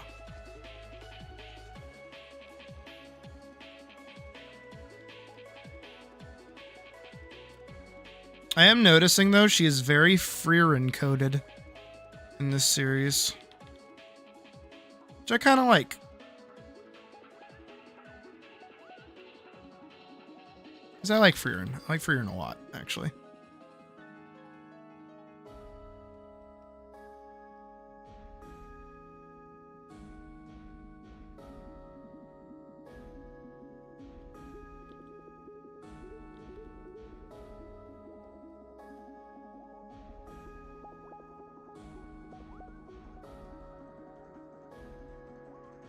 I like how much space she takes up in these too.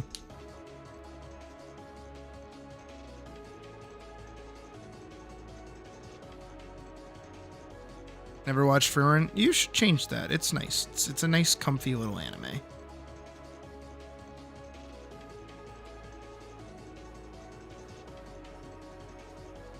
I need to fix her nose.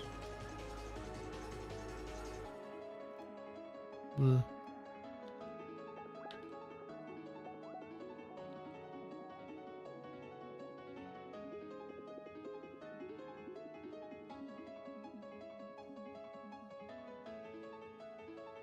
There we go. She gets all the emoticons. She gets the little gust bloop. She gets the little sweat drop. She gets the fucking eye thing. Perfect. Down to the detail. Perfect.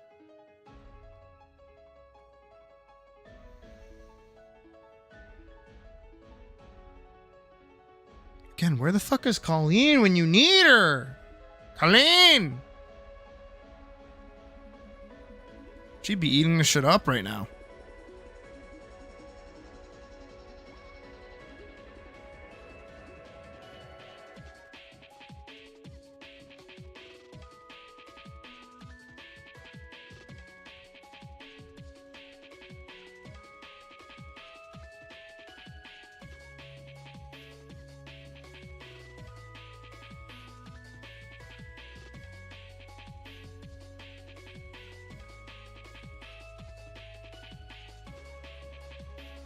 Gotta start with her eyes. Prettiest part.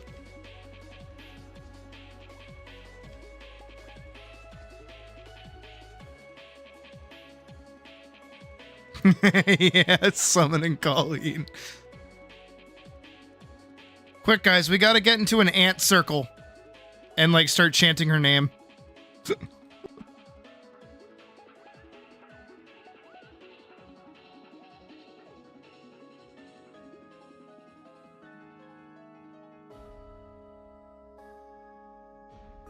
We shall see if that works.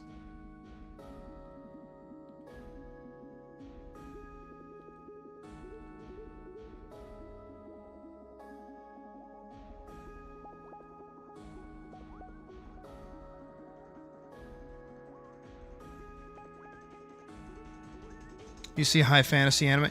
See, the reason why I like it is that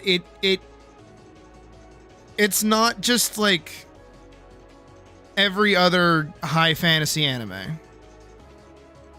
I've read the manga. I have the first.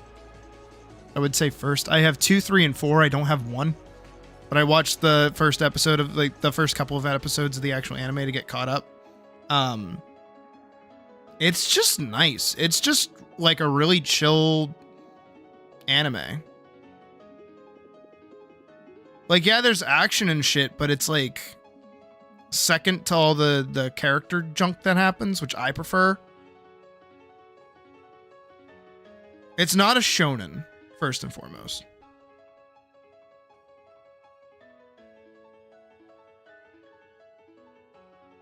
God, she's so fucking cool.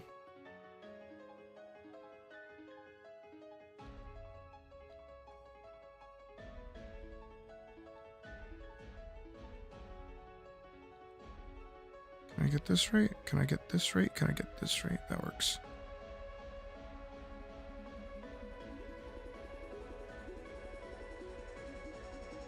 Slice of life, yeah. While also still having like really cool moments. That's the best part. Alice of Life is a banger name for an OC. True. Gonna have a hard time disagreeing with that.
God, her stare is so fucking intense.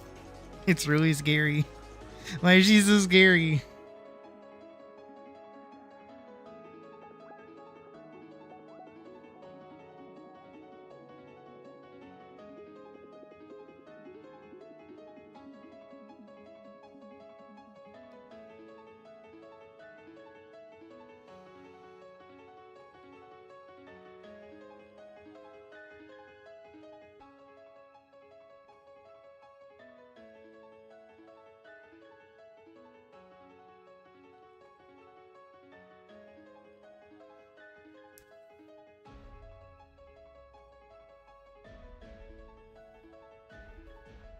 She's really scary. But true, pretty rabbit lady do indeed go burr. Just trying to clean up these little eyeshadow pocket things that I have.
Go there. I want it to go there. I want it to go there.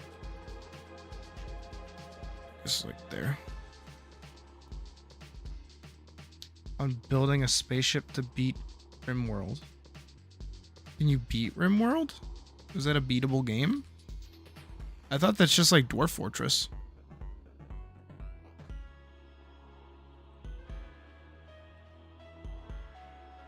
What? What? Whoa. I can get this line. I can do this. I can do this. I can do this. Ha. Yeah.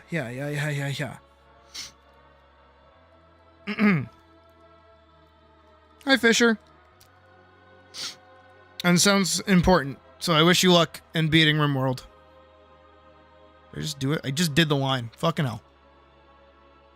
I mean, kind of. I kind of did the line. Didn't arc all the way, but that's okay. We can clean that up. The win condition is to build a spaceship and escape back to space. Oh. Did not know that. I am learning things.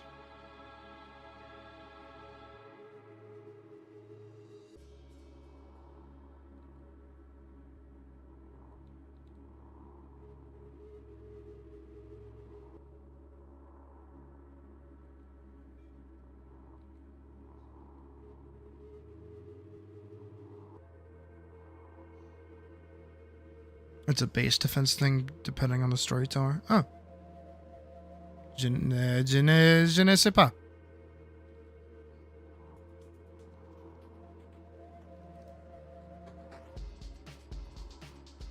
I'm bad at those kinds of games anyways.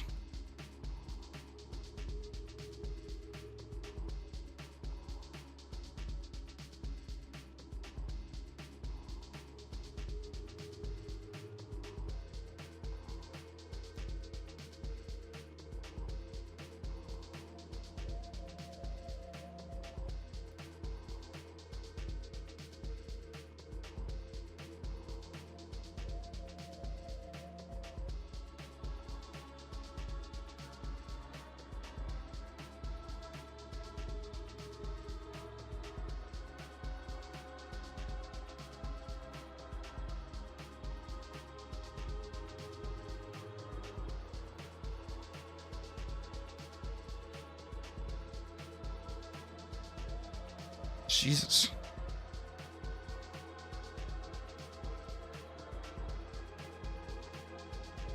See, that sounds like me with Outer Wilds and Outer Worlds. I've seen more content of Outer Wilds than I have Outer Worlds. But I always think Outer Worlds is Outer Wilds. My brain hurts now. I think I just gave myself an aneurysm saying all that out loud.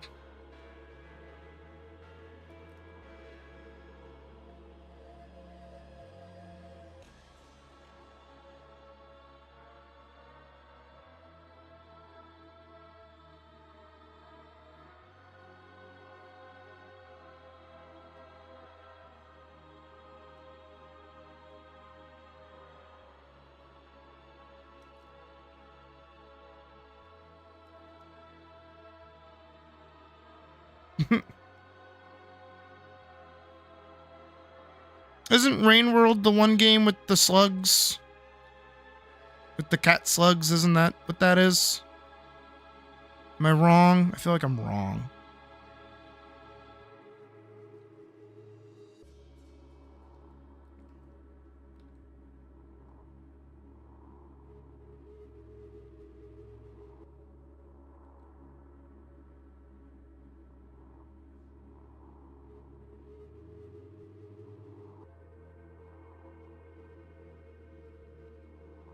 Animorphs. Did you see that JonTron, I think it's JonTron, did like a review of the Animorph TV show?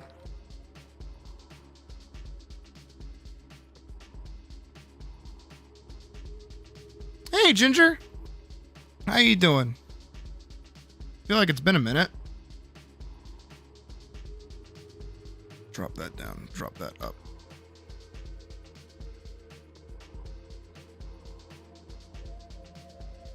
Rain World has the slug cats. Oh, okay. I'm so smart. Look at me being smart and knowing things.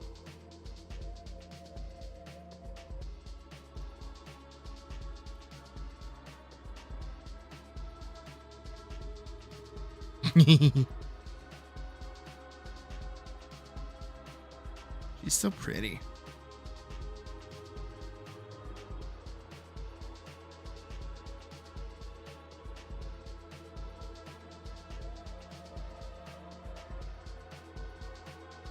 Hey, Spirit.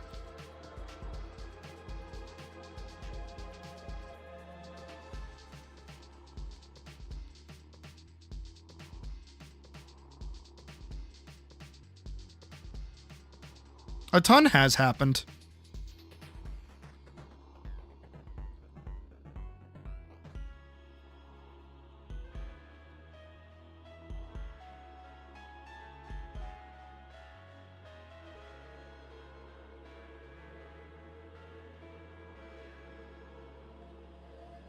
It's 10 to 7. It is. It is indeed. I wonder how quickly I can color this.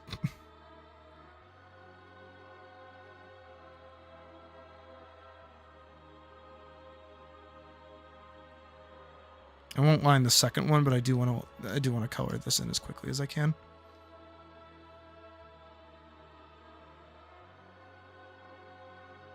Where's the fucking thing? There we go. Grab her skin color, grab her hair color. That's her hair color. Skin color. And then I just gotta grab the brown and the blue. Blue, blue, blue, blue. Why are you blue? Brown, brown, brown. Erase this little bit of the coat back here. Go back in with true black. There, there, there, there, there, and there. Get really close in. Yeah, dude. I don't know how we did it. And we're still climbing, too. It's fucking crazy. Like, we've slowed down, thankfully, but we're still climbing.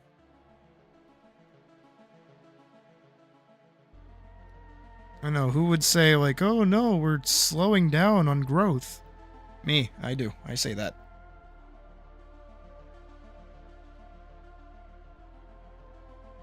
Too much, too quick. I don't know how to adjust.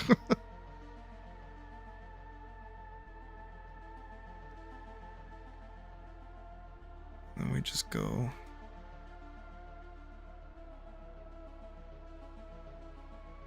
You're a good spirit. Don't know why you're apologizing.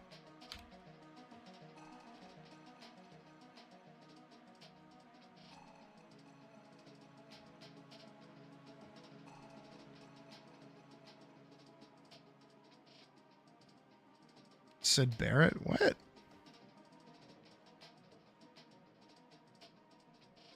Like Barrett from Final Fantasy VII?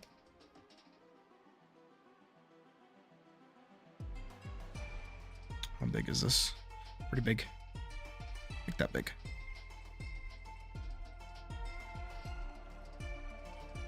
It's smaller. Just tone that in there.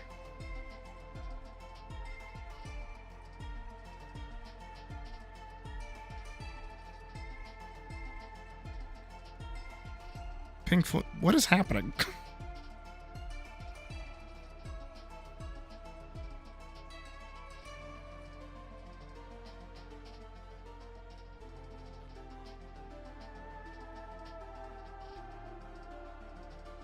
Oh, you know what else I have to do? I have to make her scary for 5 seconds.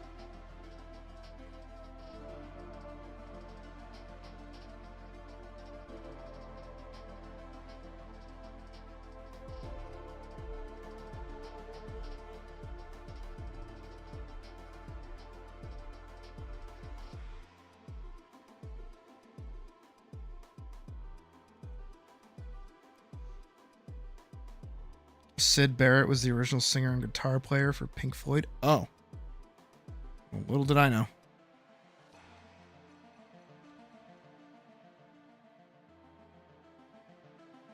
I am now sans Undertale going to my eyes. What was that from? I remember that. What is that from?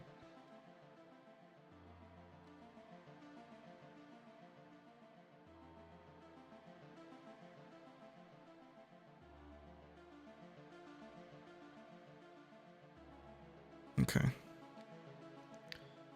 I'm gonna hide her really quick. I'm gonna go here. We're gonna grab from here like a dark color. Honestly, I think that's just good for both of these.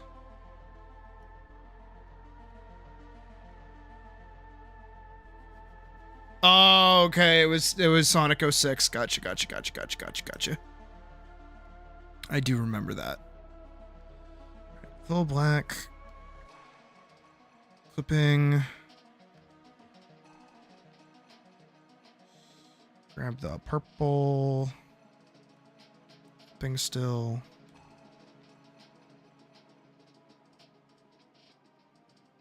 And then the full screen. Multiply.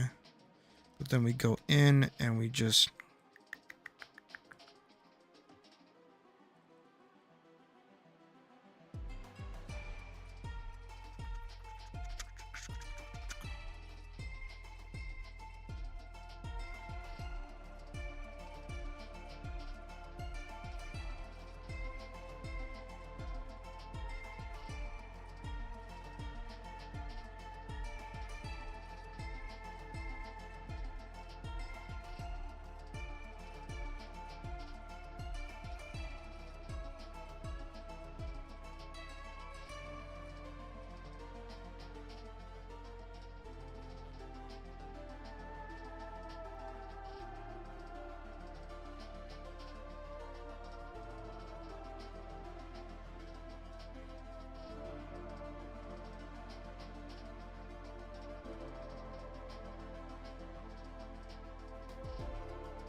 she's so fucking cool. She's so fucking cool. Oh, she's so fucking cool, dude. And I haven't even like shaded her in. I forgot her freckles too. I'm a piece of shit.